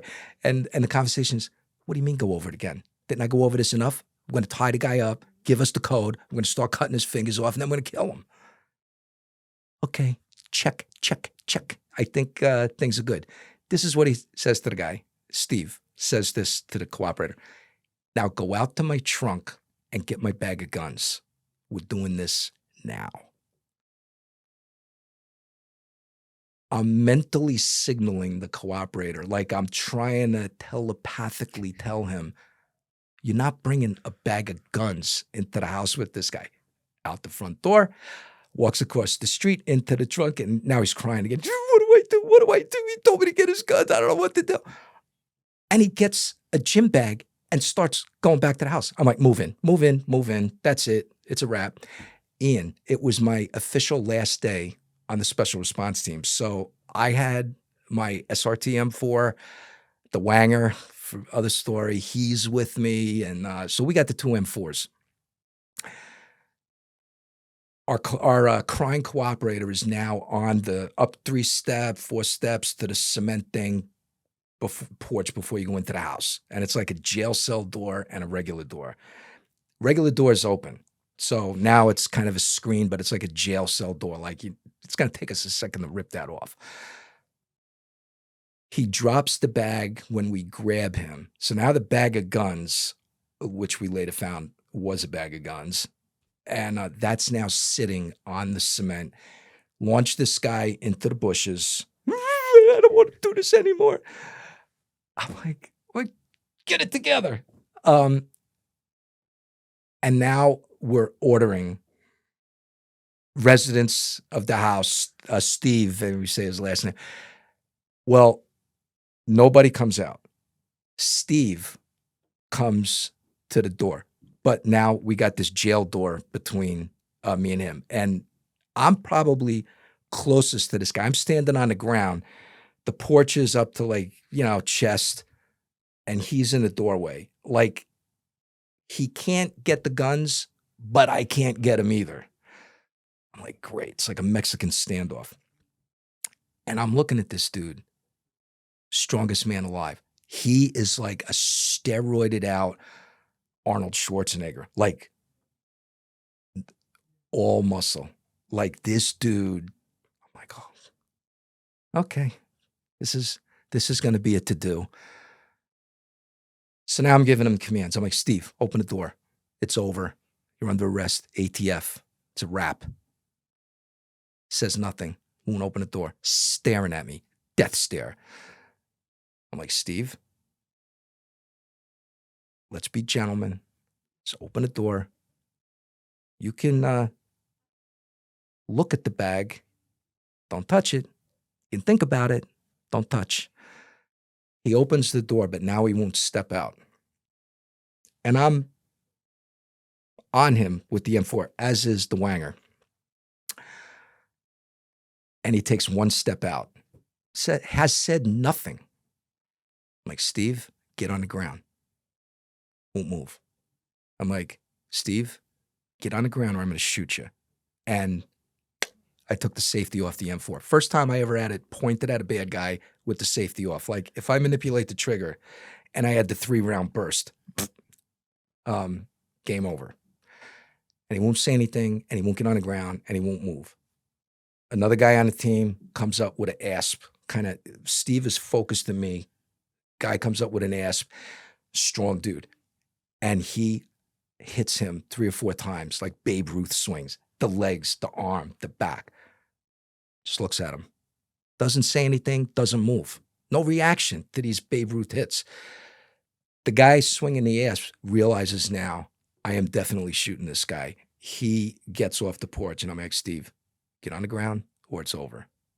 Gets down to one knee, it's down to the other knee, prones out. We need 2 sets of cuffs. He later told, Ian, this is what this guy later told me. Because people, they hear this story, they're like, what do you mean you were going to shoot him? And I'm like, okay, I know who he is. I know his background. He knows he's going to federal prison forever. And there's a bag of guns, purported bag of guns in front of him. I'm like, you've checked every box. My life is in danger and everybody else's, including whimpering man hiding behind the cement porch. This is what Steve tells me later. He goes, the only reason I surrendered is I looked into your eyes and I tried to make a decision. Can I take that M4 away from you and shoot you? Or are you really going to shoot me? Are you really going to shoot me? He goes, the only reason I surrendered is because I looked at you and you were going to shoot me. It's the only reason I surrendered. I'd rather go to prison than get shot. Okay. And from 6 feet away, it was going to sting. He gets down, we get 2 cuffs on him. And now the crazy starts searching him. Don't touch my wig. It's a $5,000 wig. I'm like, what? I'm not going to touch your $5,000 wig. And then I'm looking at him. He's got a goatee. And I'm like, do you have a goatee tattooed under your goatee? He goes, yeah, it makes it look fuller, doesn't it? I'm like, okay. And then he goes, dude, I got guys I can give you. I got guys, I don't want to go to jail. I don't want to go to jail. I'm like, okay, hold on. Because now I hear some conversation with our people. They're in the driveway looking at the backyard. There's like somebody in the backyard. The crew has now started to surrender out of the house. Cuff this guy, cuff this guy, cuff this guy. I'm like, all right, Wanger, we got the M4s. We will do our little SRT thing. We'll clear the backyard. Who's in the backyard? This is what I see in the backyard.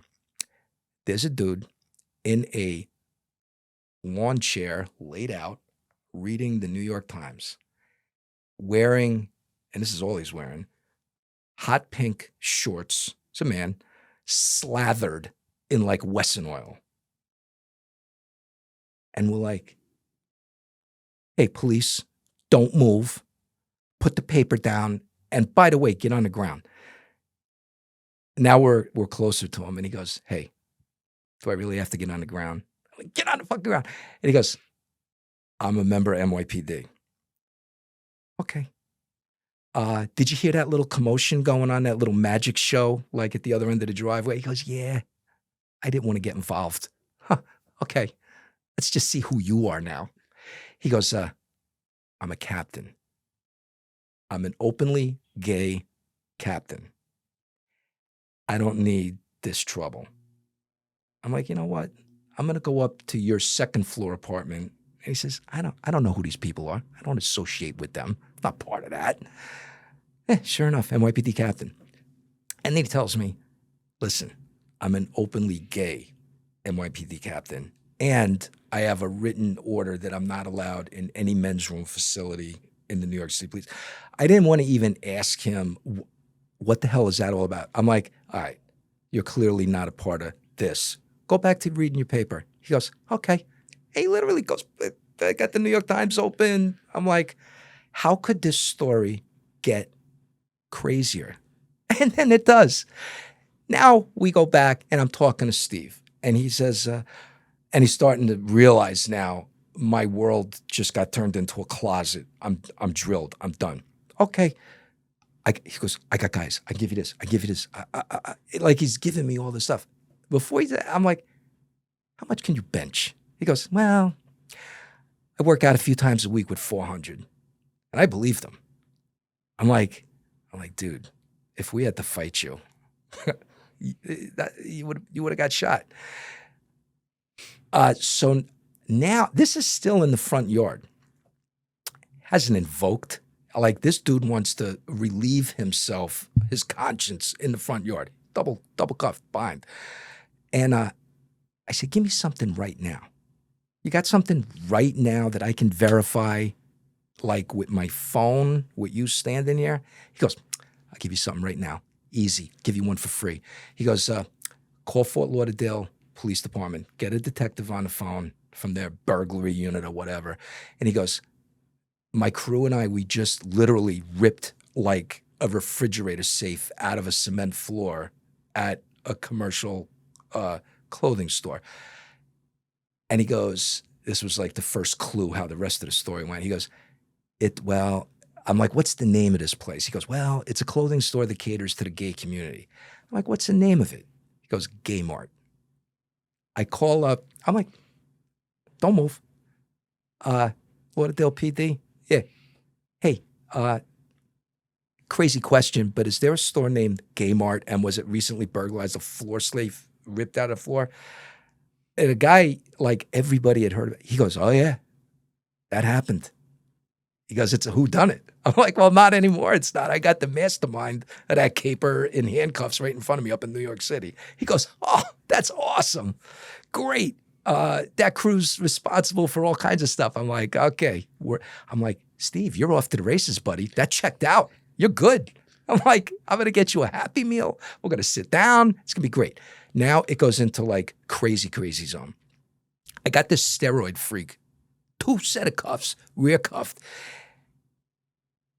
whimpering cooperators, string bean, tiny adult male brother is like, Steve, steroid freak.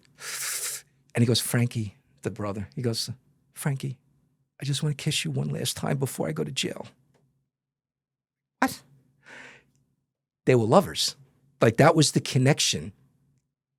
The entire home invasion crew, gay males. Okay. Yeah. Hey, you want to kiss your boyfriend? Why not? Go ahead. I'm like, we're not judging. You know, it's not 1930. If I could add a picture of this steroid freak, rear cuffed, kissing this string bean little guy cuffed, and they were in love. Like it was like any guy or girl, like dad's going to prison. Like that was the emotion. Awesome. Then it gets crazier. BMW pulls up. 2 chicks get out, 2 women.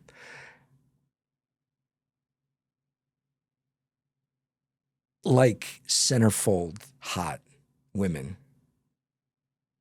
I'm like, okay. The driver says, I own this house. What's going on? Tell her the story.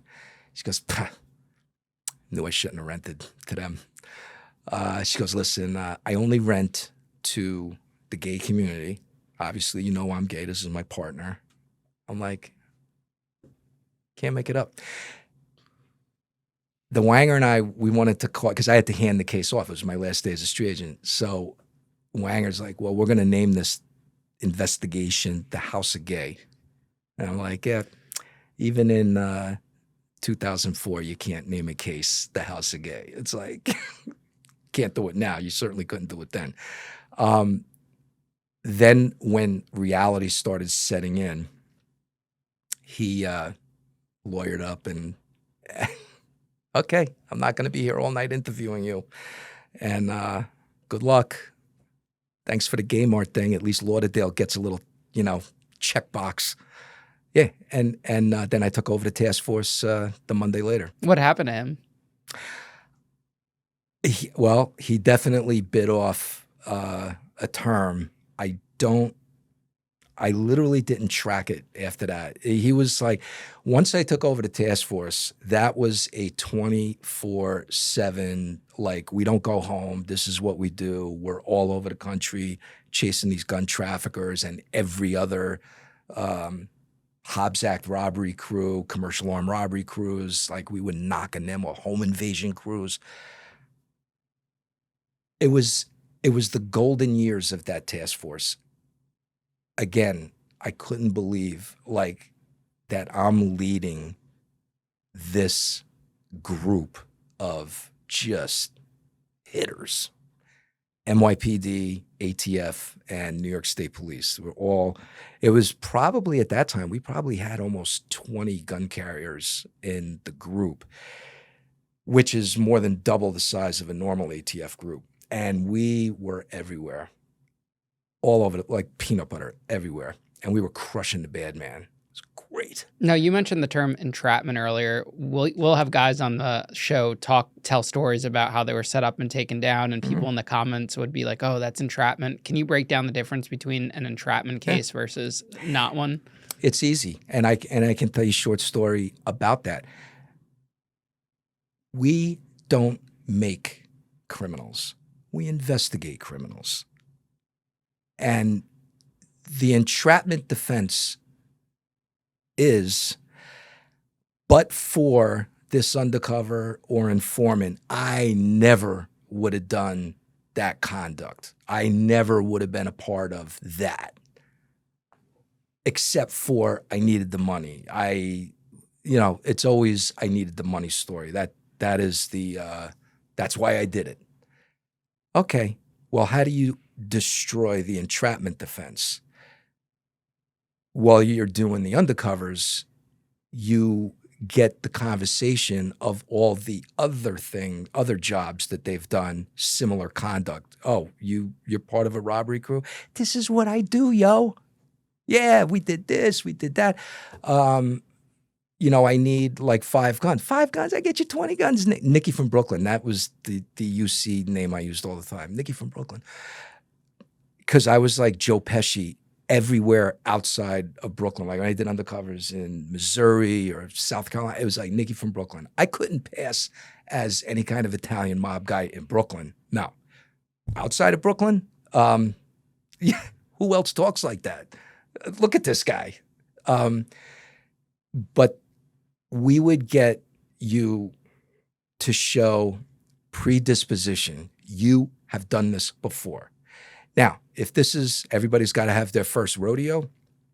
If this is your first rodeo and the facts prove that, maybe you have a defense against getting in this crew for this first time ever job, because the first time I ever did it, it's everybody's story. I never did this before. Okay. But when we show the other 15 acts similar that you have done, the entrapment defense no longer applies. You are predisposed to commit the crime. Entrapment applies to somebody that out of left field, they got involved in this conduct, and they've got half a story of why they got involved in the conduct. But again, Ian, we don't want to make a criminal. We want to investigate real criminals. So guys, gals that fall into that kind of niche, we dial them out. Or if they're in it to win it, and it actually is the first time and they did get sucked into something, every good federal case starts with a storyteller. And guess what? That's you. You want to be with us, you want to be with them. Because if you're with them, you're going to go with them. You want to get out of this, you're going to cooperate. You don't have to cooperate. You can be with them. You can, or you can just bite off whatever it is. And in cases like that, it's like federal prosecution, there is such a competition for the time and attention of a federal prosecutor that you got to have fantastic, violent stuff to get their attention, to get their time, to get on the grid, to get federal prosecution. Like you could have 5 great cases, dude, resources, time, and we got 25 other things that are like 20 times worse than your thing. So good job, but take it to the state. So we always had that option that if we didn't want to, it wasn't appropriate to drill somebody federally, we could have the task force detectives, hey, could you just bring this, put it through as a state arrest, and they can then be availed most likely of probation if that's what we're kind of pushing, but they're going to have to bite off the F. So, the next time, it's not the first time. So constantly, we don't make criminals. We're taught, hey, here's 100 really bad people, but these 2 are the absolute worst. Those 2 get the attention. We could have went after the other 98, but these 2 are the worst. They're real criminals. We're not making somebody a criminal. It's not the first time. There is going to be no entrapment defense. They've been to prison. They've got multiple violent felony convictions. And that was always the first question. Like when my guys would say, hey, our informant says, he can do this guy, do this guy. All right, what's the criminal history on the target? Does he have a history of violence? He doesn't? Refer it to another unit, because we're not expending our resources on that when we could be going after this. And that's just the way it was. But the entrapment defense, it's cut and dry. It's a legitimate defense, and there are definitely people that fall into that crack, but we drill those people out and we get the real criminals. They discuss their already predisposed to commit this offense because they've already done it or they brag that they've done it. And we've had federal judges, when people say, well, I just said I did those 10 other robberies, I really didn't do them. And the judge says, in for a penny, in for a pound. If you say you did it, and that's what all of this was based on, you're in it. You're not, you can tell that sob story to the jury, but the investigation shows otherwise. I never ever wanted, and even as a cop, detective, agent, Ian, when I put handcuffs on somebody, they richly deserved it. They were violent. They were causing mayhem. They were destroying their little, slice of the community, devastating their family probably more than anybody else. That's who we went after. Every day I wake up, I look in the mirror, I'm completely satisfied. I never, ever did anything, even, I really need that extra number for the month. No, none of that. It's like, if you're in my handcuffs, you put yourself in those handcuffs and the case is done and it's a mega violent case. You put yourself there. I go to sleep in 30 seconds every night. I have no, should I have done this? Should I not done that? None of it. I conducted myself, and all my guys and gals similarly conducted themselves because I was the final arbiter of everything. Does it pass go? The AUSA's federal attorneys, I knew all of them because my wife was a federal prosecutor at the time. So they're all over my house. They're drinking my scotch. It's like I know all of these people outside of work. And I would tell them all, if one of my agents or one of my task force detectives comes to you with a case, it's good to go.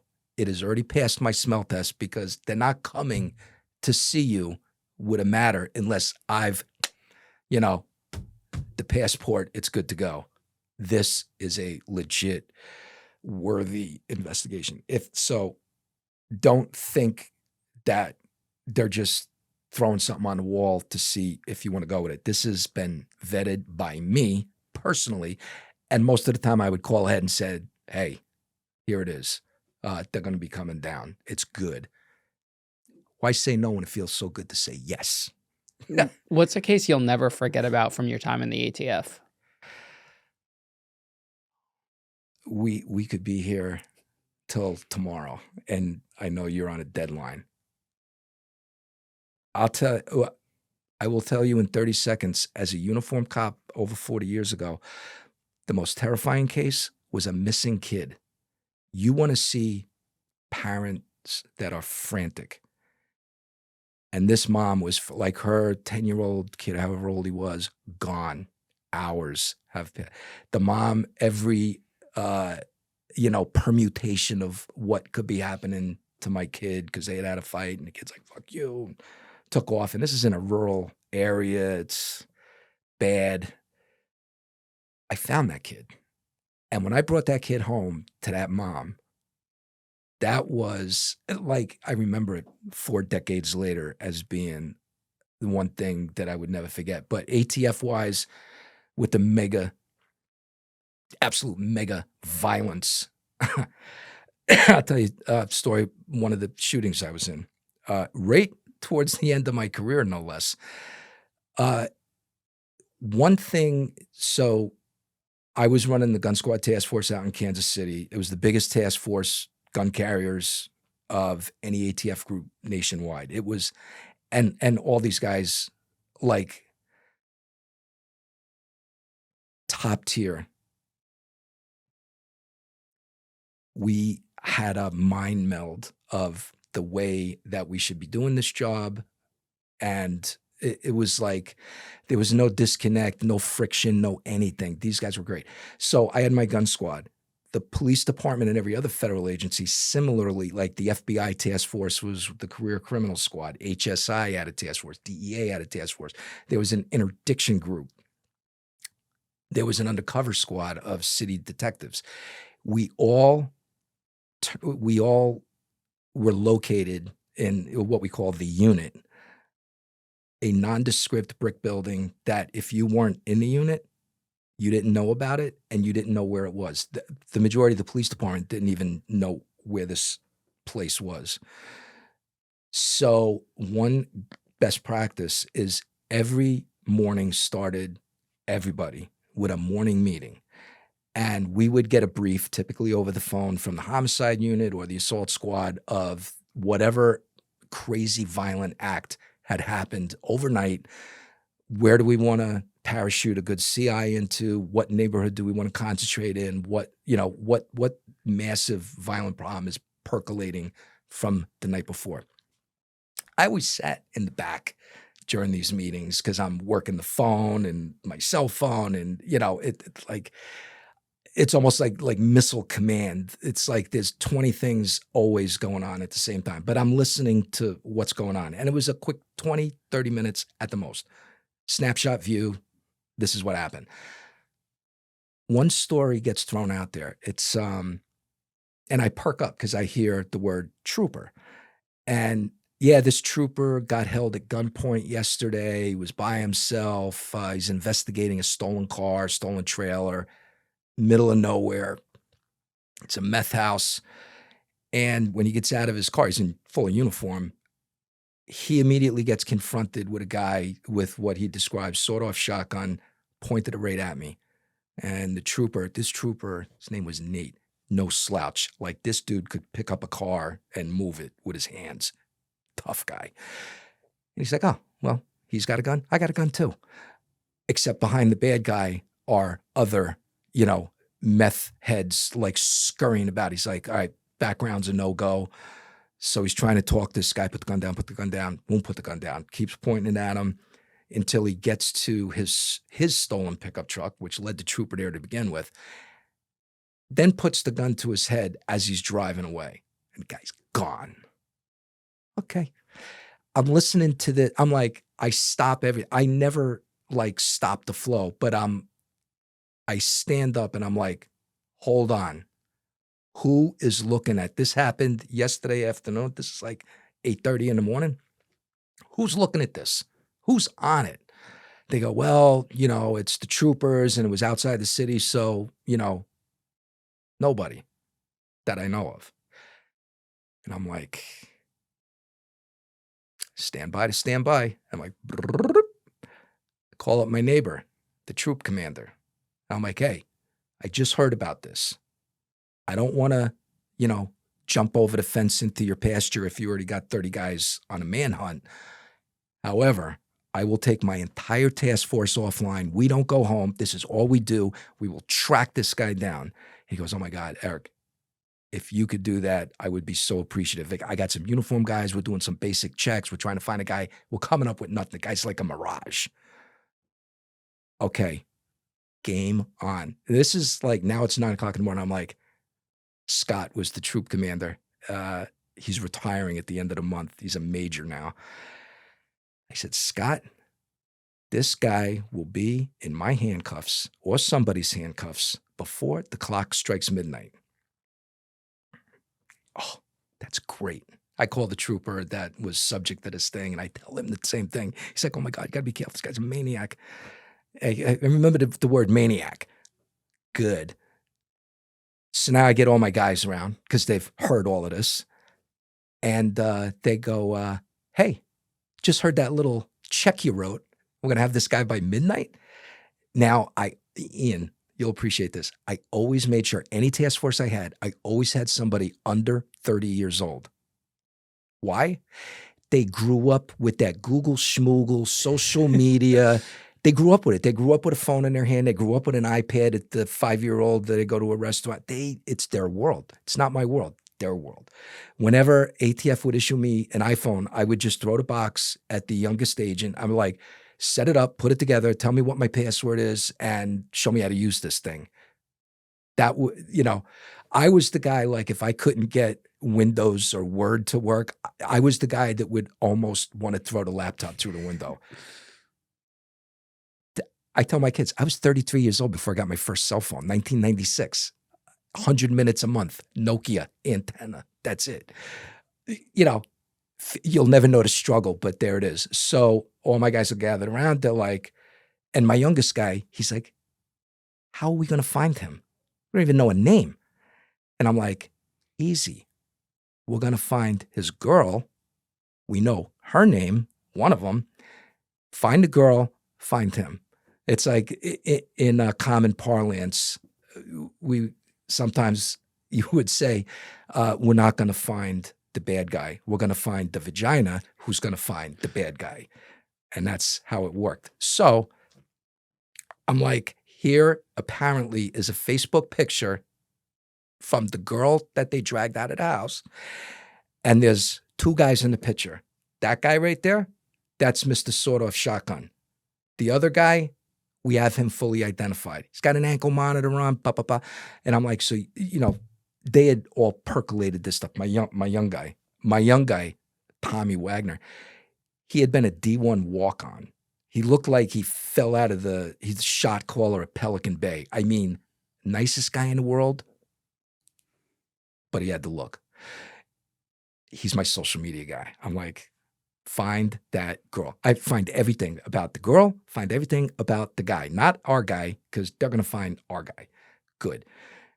So the guy had, her comment in the Facebook, two of my favorite guys in the whole world. Okay, good. We're on the right track. Fishing in the right pond, as they say in Missouri.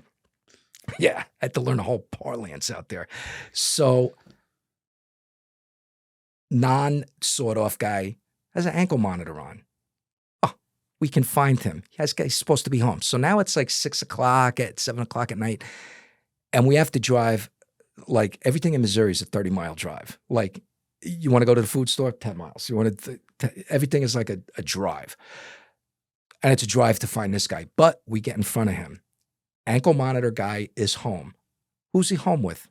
A 5-year-old daughter that he had with the crazy girl, my favorite guys in the world. Who's this other guy? Oh, his name is Jason. Okay, now we know who our bad guy is. Good. Do you know where he is? No. Do you know anything? No. And I sort of had a fight with him because, we both kind of are with this girl, and I'm like, oh, say no more. You're describing every meth addict in the world to me. Got it. And you got the ankle monitor on. I guess the court decided that you were the least worst of two bad things between mom and you. Yeah, that's exactly. How'd you know? Almost like I was there. Good. And I said, listen, where's the girl right now? He goes, I have no idea. I got her cell phone. I could, but I can't call her cell phone. I have to use Facebook. I'm like, all this is like, I'm like, I've heard it, but I'm not like in the know. I'm like, and I'm literally like, how did you get this far in life? Like, what do you mean Facebook Messenger? She's not going to answer herself. Well, she doesn't have minutes. She has to be within Wi-Fi. And I'm like, get her on the phone. And by the way, you're going to tell her that you got an ounce of meth. You want to hook up with her. And she's not going to believe that. That's where the acting abilities come in, because right now you need to convince her. You don't want to be part of this. You want to be with us. Oh, keep hitting this thing. And he says, that makes sense. I'll tell her, I just love her. I just want to be with her. Yeah, there you go. You're off. Come on, make it happen. She answers the phone. And yeah, I'm in room like 300, whatever, at the Crossland Motel in Independence, Missouri. As soon as she said Crossland Hotel, Independence, Missouri, which is ground zero for everything that's bad with meth. It's like ground zero for meth. She might as well have said Bogota, Colombia, if they were all cokeheads. Yeah, I'm in room 300. Come on over. Okay. We tell ankle monitor guy, we're going to take your phone. We're going to give it back to you tomorrow, but you're not calling anybody. And by the way, if you say anything, and you give up that, we're looking for this guy, you're going to be in under an obstruction charge, which probably means you're going to get more time federally than you're going to get whatever your meth case is that you're wearing that little ankle thing. And you got a 5-year-old daughter to think of. So no phone calls. He goes, oh, I promise. Okay. So now we got to drive 30 miles to get to this hotel. But now it's like, okay, now it's starting to come together. And before we left Ankle Monitor, he says, this dude is an absolute maniac. Second time I'm heard listening to somebody say the word maniac. He goes, he is absolutely going to shoot it out.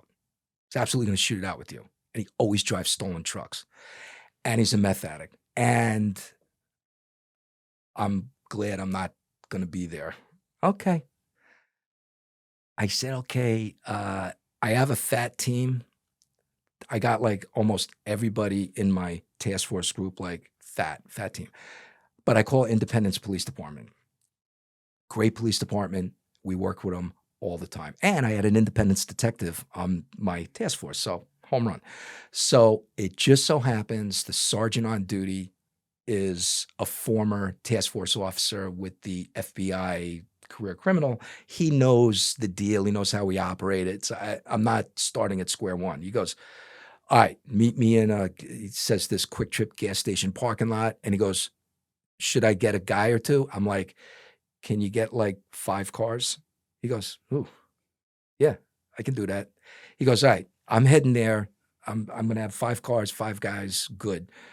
We zorch off to this gas station. Typical everything ATF operation. It's on the hood of a car. Okay, here's what we got. Here's what we want to do. Crossland Hotel. As soon as we said Crossland Hotel, the sergeant goes, ooh. He goes, that is like a cesspool. He goes, there's no good people in that hotel. And by the way, it's huge. It's like massive wings, outside entrances on walkways. I'm like, I know. Bad place. And he goes, there's only one way in and one way out. And you got to go down this long hill. It's like in a little tiny gulch, glitch, ditch, whatever. Okay. He goes, what do you want us to do? I said, all right, here's the deal. The guys, we're going to make contact with the girl if she's even in this room. And if she gives this guy up, when bad guy comes to meet her, he cannot leave. He goes, oh, I'm like, do you have spike strip? He goes, every single car. We're in Independence, Missouri. Every single car is a car chase. Everybody's got spike strips. Good. Because once he commits to the hotel, spike strip the entire entry road. Nobody in, nobody out. On it. Love these guys. So now I go up with my team of 15 dudes to give the good news to room 300, whatever. Bang, bang. Oh, the chick opens the door immediately. And there's another dude in the room, not our bad guy. And he's like, the police are here. This is what I say. I'm like, Jason, say the dude's listen. I'm like, where is he? Right now. She goes, I don't know. I'm like, door number 1, you have a warrant. And if I rip this room apart, I'm pretty sure I'm going to find a quantity of meth. She goes, I don't want to go to jail. I'm like, good. You're going to put this dude in jail. Get him on the phone and you tell him to come here. You tell him you got meth. You just want to get high with him and all of that. Well, he's going to know that I'm in this hotel with this guy and this guy had a fight with him the week before and he's terrified of this guy. He's a maniac. Third person calling this dude maniac. And she goes, he's going to shoot it out. He's out of his mind. He's a meth addict and he has no fear of the police. I'm like, okay, third time's a charm. I'm hearing the word maniac and he's going to shoot it out with us. Good. I put now cooperator girl in the car with one of my task force guys. I'm like, go to the top of the hill. She's going to make the positive ID when this guy comes. We get all set. She makes the phone call. I'll be there in 20 minutes. Oh, you got an ounce of meth? Be right there. Good. So we're all set up. And the plan, the best plans are the simplest plans. You know, we're not invading Iwo Jima. We're making contact with this bad guy, prevent his escape, put him in custody. He doesn't get hurt. We don't get hurt. Nobody else gets hurt. It's a beautiful day. And it's going to happen before midnight. I'm like, what could go wrong? So the plan we had, and I was the only one that had a taser. So I said, look, he's going to come in when he commits 2, 3 huge parking lots. I said, when he comes in and he commits to a spot, when he's getting out of the truck, and I had a 2,500 crew cab with a just beasted out truck. I'm literally almost going to bumper lock his thighs, and he's got one opportunity to surrender. If there's a second hesitation, I'm going to weld him. Easy weasy, game over. And whoever he shows up with. Good. So my young under 30 agent, who had been in my task force group for 1 week, but he had been a cop in Tennessee for a few years before he came on ATF, my Pelican Bay shot caller. I'm like, you're going to stay in this girl's room with Jimmy Manley, police task force detective, and he's now their head negotiator. I said, you guys stay in the room. He's never going to get to the room, but I don't want to have this guy floating around. We already got the girl out there to make the positive ID, so stay in the room.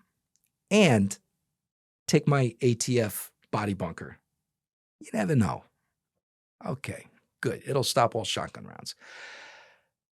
Well, we're 360'd out in this parking lot.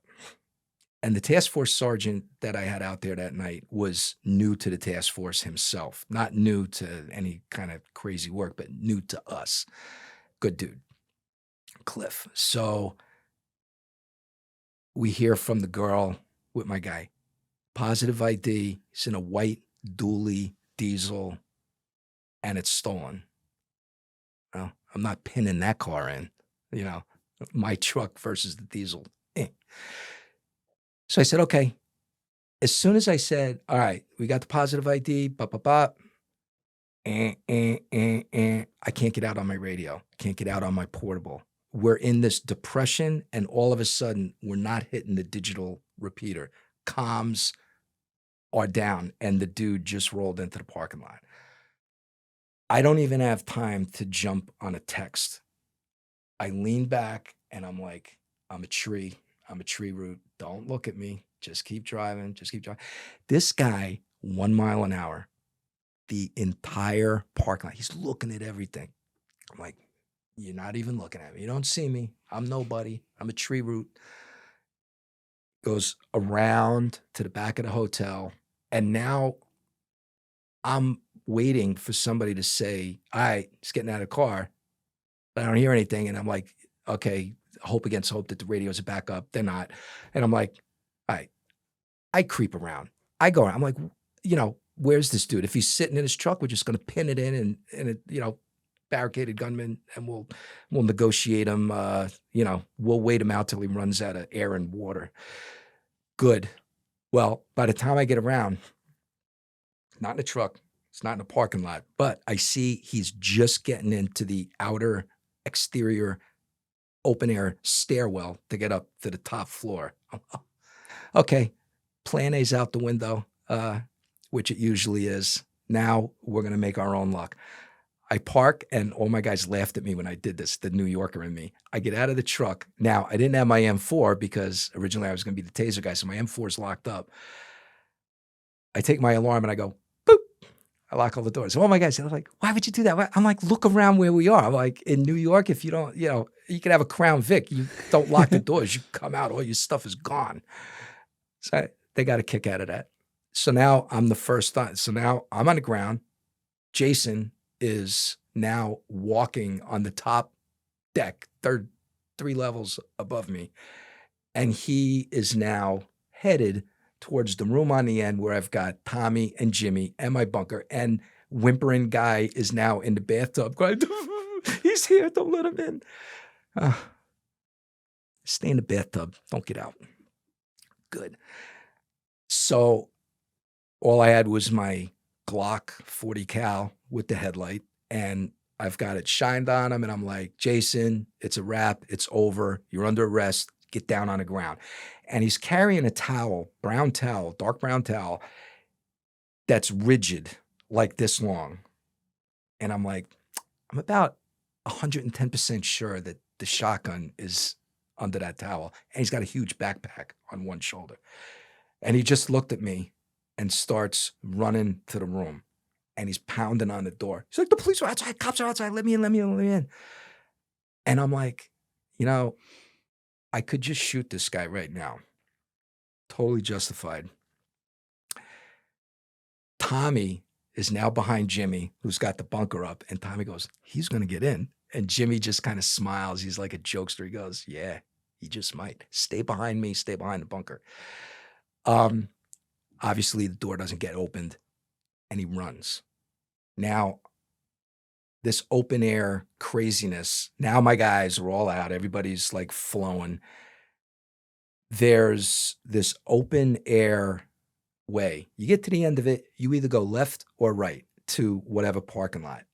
The majority of my guys that were on the ground, they go right. I got another crew heading up to the room. Myself and Owen Farris, task force detective, looks exactly like Tom Sizemore from the movie Heat. Solid dude. He's got an M4. We're the only two guys that go left.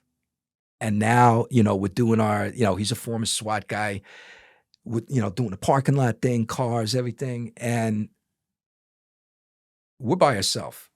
From the opposite end of this long ass wing comes our bad guy running, no towel, shotgun in his hand, still has the backpack, and he refuses to get down. Now, the way he's headed, if he comes to the open air breezeway at the top floor, all my guys are on the other end of that breezeway.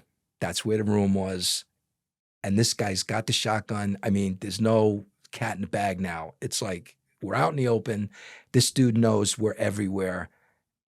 And the most dangerous person, Ian, that we can face is somebody not scared to die. That's the most dangerous guy in the world, or gal. So Owen and I fire at the exact same moment. No reaction. Now it's about a 35, 40-yard shot, and he's running in front of hotel windows. ATF hates enforcement actions at hotels. The chances of innocent people getting hurt in a gunfight, the risk is elevated. So I'm purposely aiming for a headshot. If I miss, the round is going to go high. It's going to go higher than the window. It'll lodge in the top floor ceiling. I'm not going to kill mom crackhead with a 2-month-old crackhead in her hands. First shot, no reaction from either of us. I'm like, okay, that might be a vested opponent. I don't know. Second shot, no reaction. He's now almost where he's going to disappear out of sight and go down that open air towards my guys with a gun in his hand. Now, I've been on our SWAT team. I've been a firearms instructor for a few decades. And I say, I'm doing a very controlled trigger pull. I put his head on my front sight, pumping on a post. Very controlled trigger squeeze. Bang. Goes right down. Let's go tag him and bag him. Let's grab him. Radio's still not working, but all our guys have heard all these shots going off, and they think that there's a raging gun battle going on and no comms. Bad. The police department has all the roads spike stripped. They hear the shots. Bad. They've already called for like every reinforcement you could get. Owen and I were doing our tactical thing up the stairwell. We go down to where I believe that I've headshot this guy. There's the shotgun. No bad guy. No blood. Like, huh. So we go through the breezeway, doing our little thing. We go on the other corner, and there is a scene going on. I recognize our bad guy. He's on the ground. One of my former military guys, ATF agent Tyree, he's getting a tourniquet on this guy, and the guy's still fighting. And I'm looking at the ground, I've never seen a human being bleed this much and live, much less fight. There is 2 puddles of blood like the size of a car hood. You know, that thick blood, that arterial blood. And this guy's still fighting. They get him rear cuffed, they get the tourniquet on him. Apparently, when he broke the corner, and he was purported to have a second gun, and he's got his hand up as if, well, as soon as they break the corner, Jimmy with my bunker is there. He's got his gun out and the conga line behind him. And it's one of these, like, you have a quarter second to make a decision. And Jimmy took the one shot. It went right through his brachial artery. Wow. Yeah. High, close to the shoulder. That is a tough wound to control, to do stop the bleed. But they do. And, we constantly trained with tourniquets. Everybody had multiple tourniquets. We were voted probably the most likely to be in a shooting incident. So we had all of that stuff with us all the time. This is what this guy says. He goes, "You guys just killed me. I want a last meal." He goes, "What do you want?" "I want a Mountain Dew." "We'll get you one in the hospital." "I got one in my bag." You get it in the hospital. And that was that. Now, the funny cop humor in this story is, well, I should say, I'm never home. I'm 8 days a week I'm working. We're all over the place chasing these bad guys. So I'm never home. I'm like the guy that comes home to cut the lawn, and you might see me for dinner once a week. But my middle son, who was like in the 2nd or 3rd grade at the time, he, he's a daddy's guy. He loves hanging out with me. So he begs me, he goes, "Hey, the annual field trip to the zoo, they're asking for parents. Could you please do it? I know you're so busy, but could you please do it? Come to the zoo, come to the zoo." I'm like, "All right, I don't care what's going on. I'll be there." So when I walk in the house at dawn after this craziness, he's bounding down the stairs and he goes, "Oh, Dad, you're already dressed. We're going to the zoo." I'm like, "Goddamn right, we're going to the zoo." And we did. I took a selfie with him and I said, "Someday I'm going to tell him the story, backtrack 11 hours after this photo to the craziness that happened." When I go through the crime scenes before I get home, so I'm like, what caused this guy to collapse, So the crime scene guys are like, "Well, where was he standing when you took your 3rd shot?" He was right here at the corner, like right where the gun is, right there. And he goes, "All right, look at the siding in the wall. It's like bing, bing. It's like that dude matrixed 240 cals. Like every beer's a victory beer for him. Like, but it's so scared the crap out of him, having a bullet hit an inch in front and an inch behind, my 2nd and 3rd shot. That caused him to drop the gun. Now, I'd like to say that we would have won that gunfight. Never know. Even a busted clock is right twice a day. So we won that. I was able to call the troop commander and the trooper before midnight. It was like 11:45 was the shooting. I'm like, "All right, he's in cuffs. He's shot. He's going to live." And the surgeon told us if you guys hadn't tourniqueted him up, he would have died then and there. I actually sent Skylar the crime scene photo after we carted him away, where you see my bunker and the aftermath of med stuff everywhere and his 2-car hood of blood. Feel free. Hey, I'm retired. You want to throw that picture up?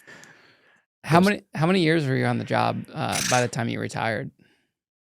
God, when you added it all up, it was probably about 35, 36 years.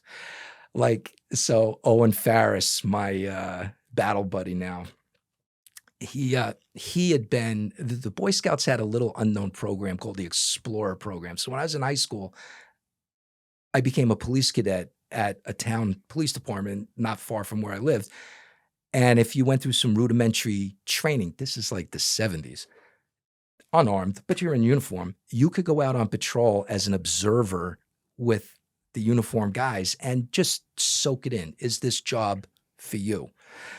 So when I said, well, if you count like my explorer time, it's like maybe 37, 38. Well, Owen at my retire, he goes, that's real time. He goes, I did the same thing in the fire department. That's real time. It sounds like a guy in prison adding up all his county jail time and everything when they're looking at their sheet. Yeah, so that was, and my task force, like most ATF agents, well, most, definitely more than half, you go through your career without shooting somebody or being in a gun battle. However, in less than 5 years that I had that task force before I retired, my task force, either one of our operations or we were assisting another unit, 9 shooting incidents. Yeah. Wow. Our head, and the Kansas City Police Department, can't say enough good things about them. They had SWAT, but then they had like street narcotics, tactical SWAT guys. We had a unit of like 8 guys and a sergeant assigned to the unit. Everywhere, every arrest, every surveillance, every enforcement action, I had a SWAT team that went everywhere that we went. And they were the shooters most of the time on these bad guys. Just talent unbridled. Like they were just like, they were the sharp knife that got pulled out damn near every day.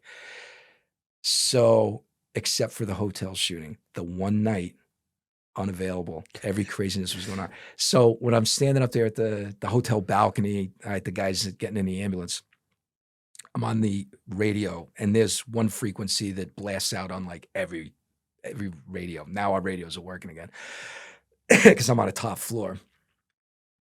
And I say 1981 on Traffic, the emergency channel for the police department in Kansas City. Well, 1980 series is the gun squad. 1981 is the ATF supervisor. 1980 is the PD task force sergeant. So, the ATF supervisors at midnight, something's gone awry. I say, hey, we've just been in a shooting. Bad guys down. Good guys are good. We've got independence police out here. Everything's good. Guys on the way. Bad guys on the way to the hospital. We're just doing the scene. The city like emptied out like water out of a colander. Like every dude that I had known over the past several years, they're like, when we heard your voice on the radio, we didn't care that you had said, I don't need anything further. We were all going out there to that because whatever it was going to be worth the price of admission.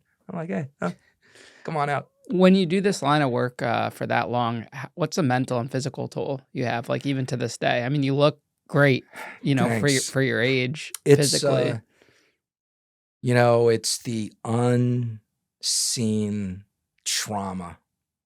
There's just, we see stuff that nobody should see.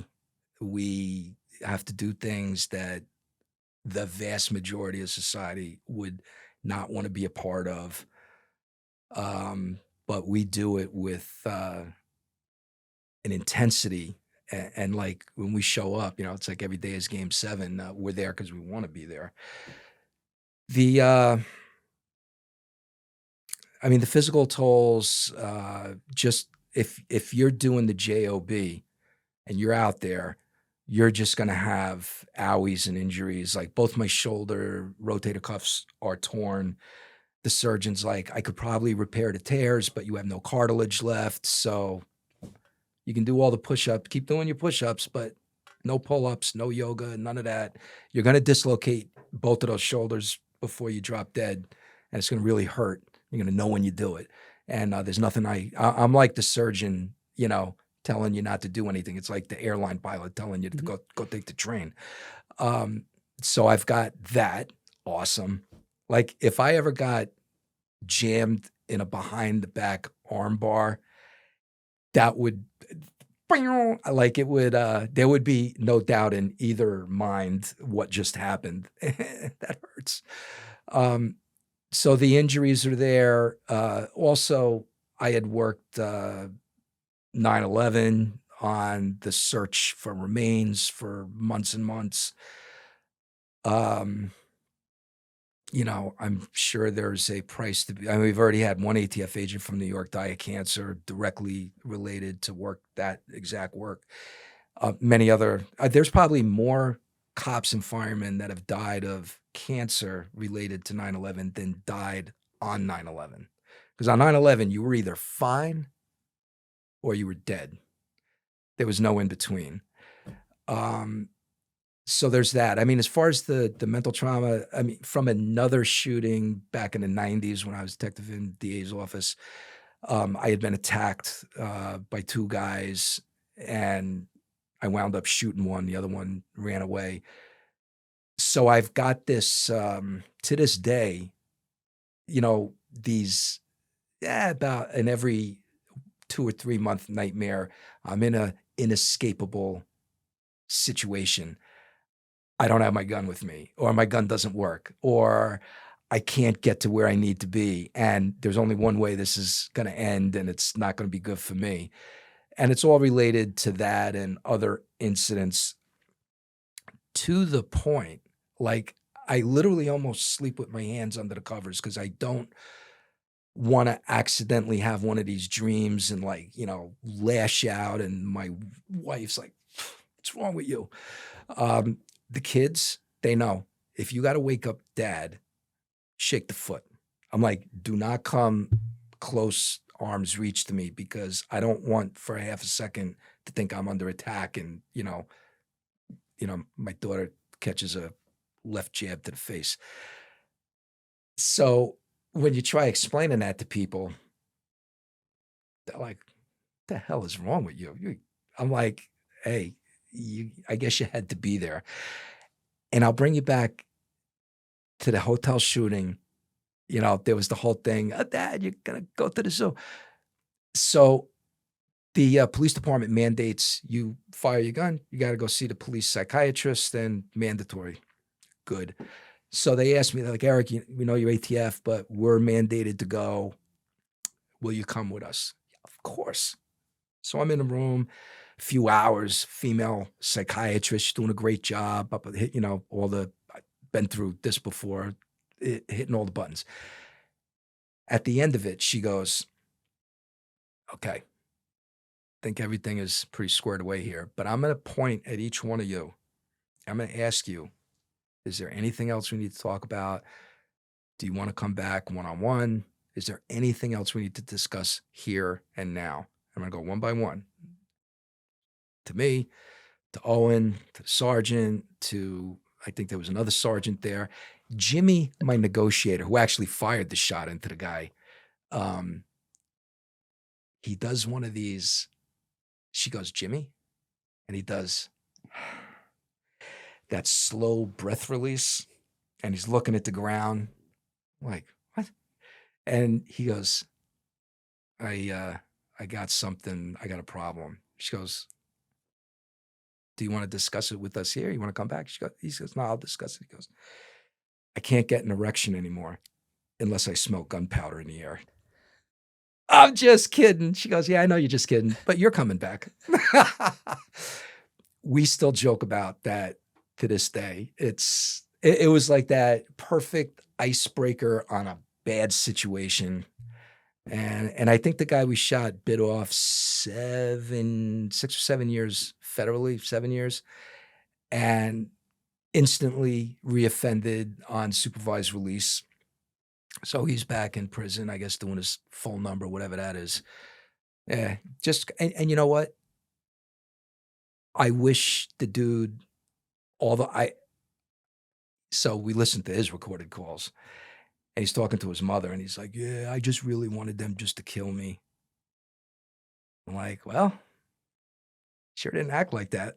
But that's what he told his mom. Whether he meant it or not, I don't know. I mean, and that's the other great thing, Ian. We show up, we do the absolute level human capacity best. No ma The way we do anything, it's the way we do everything. So we don't harbor any of these feelings like, "I wish I could have done this better. I wish I could have done that better. I should have done this, should have done that." It's like, you know what? You're in the moment. the man in the arena, you come up short again and again. You did your level best. You have nothing. Hold your head high.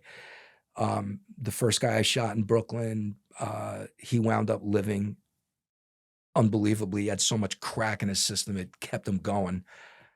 Crazy. But I'm comforted that I can say, hey, you know, I haven't actually killed somebody. And whenever I'm talking to a group, especially if college students or any young people, invariably, first question, hey, have you ever shot anybody? Ever killed anybody?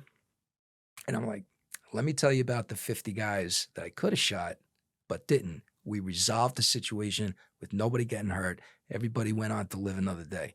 And those are the real ones. It's not just me. It's every cop, every law enforcement. It's like there are replete with examples, guys. Yeah, absolutely. Every checkbox totally would have been justified killing this guy, but I didn't. Because just because you can doesn't mean you have to. And the vast majority of those situations, they get de-escalated. They get, we're going to figure this out.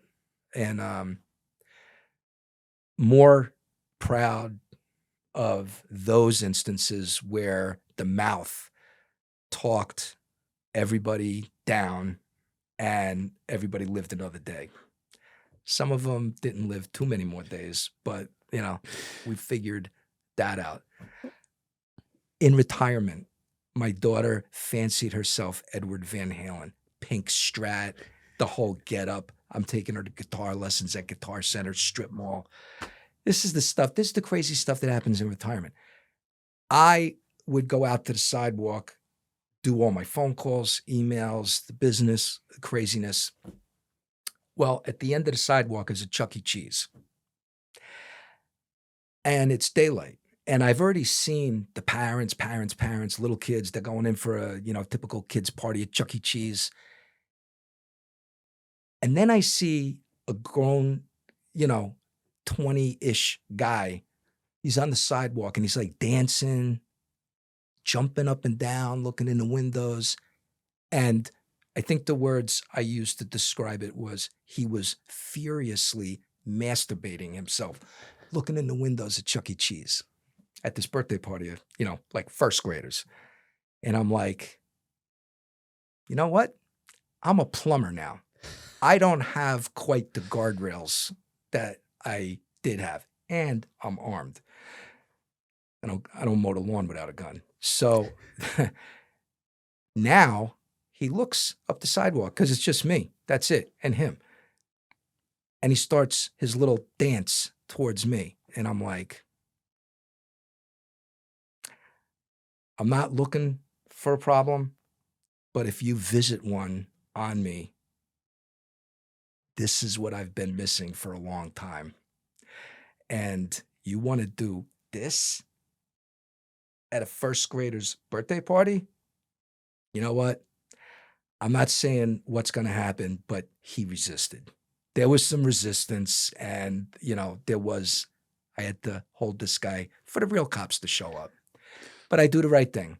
I call 911, and I actually call my buddy, Owen Farris, who had now been a uniform sergeant in that zone. I send the guy over here right now, this dude, and he comes up to me and just like dances around, says something, is obviously blasted out of his mind, meth, and he goes into a Best Buy. Uniform guy comes, they grab him, he's arrested, he's living in a hotel room, he's got, small quantity of meth, he gets locked up, and he's got a warrant. Good. The detective who catches this case says, well, do you want, you want to give me a statement, or you just want to forget? I'm like, I'll give you a statement. I'll come down and write the statement. I'm like, yeah, I'm all in. Retired, doesn't matter. Like, this guy thinks he can do this. That's beyond the norm, okay? So then I get a call. I do the statement. I get a call a few weeks later from a buddy of mine in Independence Police Department. They go, hey, we came across this name and we saw a report that was filed with your name on it, the statement. I'm like, yeah. That guy's getting charged. And he goes, well, We just found him in the middle of the street, hogtied with a bullet in the back of his head.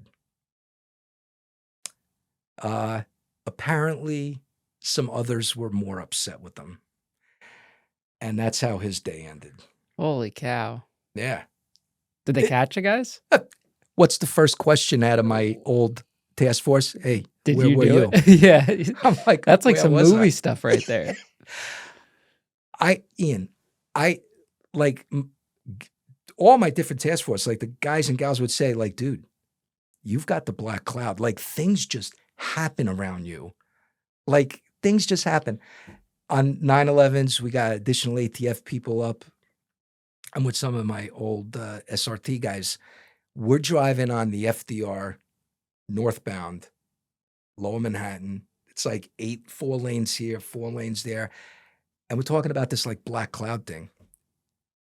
And I said, look, see all the way on the other side off the southbound lane, see that guy sitting on that park bench with a backpack? If you guys were not with me, that dude would be getting robbed right now. And then I would, and nobody would believe it. I no sooner say those words than a dude comes up and jacks this guy for the backpack, cracks him, and runs. Holy cow. Yeah. Everybody just looked at me like, did that just happen? And I'm like, that's what I'm talking about. And that dude was gone. We got uniformed guys to help the victim and all of that. But I'm like, yeah, okay. I don't know what it is. You've lived some life, Eric. I mean, just craziness. A guy escaped prison to, pay me a visit. He didn't get killed, but he's dead now. But he got grabbed with a gun.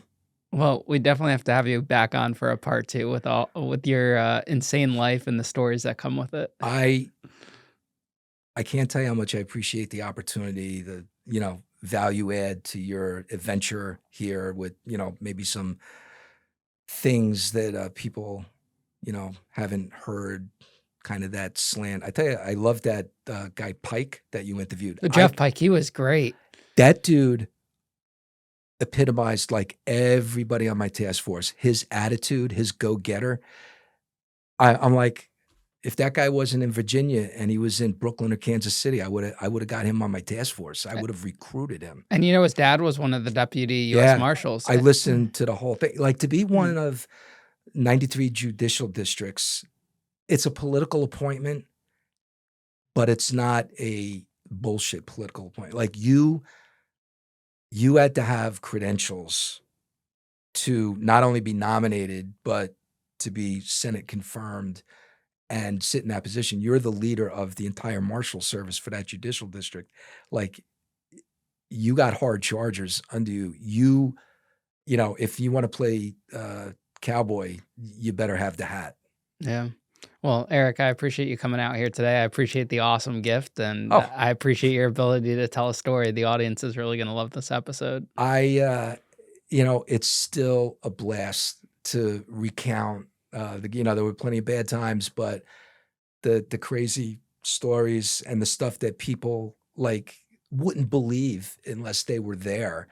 But yeah, that stuff happened. Awesome. Well, you enjoy the rest of your day with Matty Ice. And I can't thank you enough. We'll see you again soon. And good luck on your adventure. Yeah, I'm heading to Saudi Arabia today.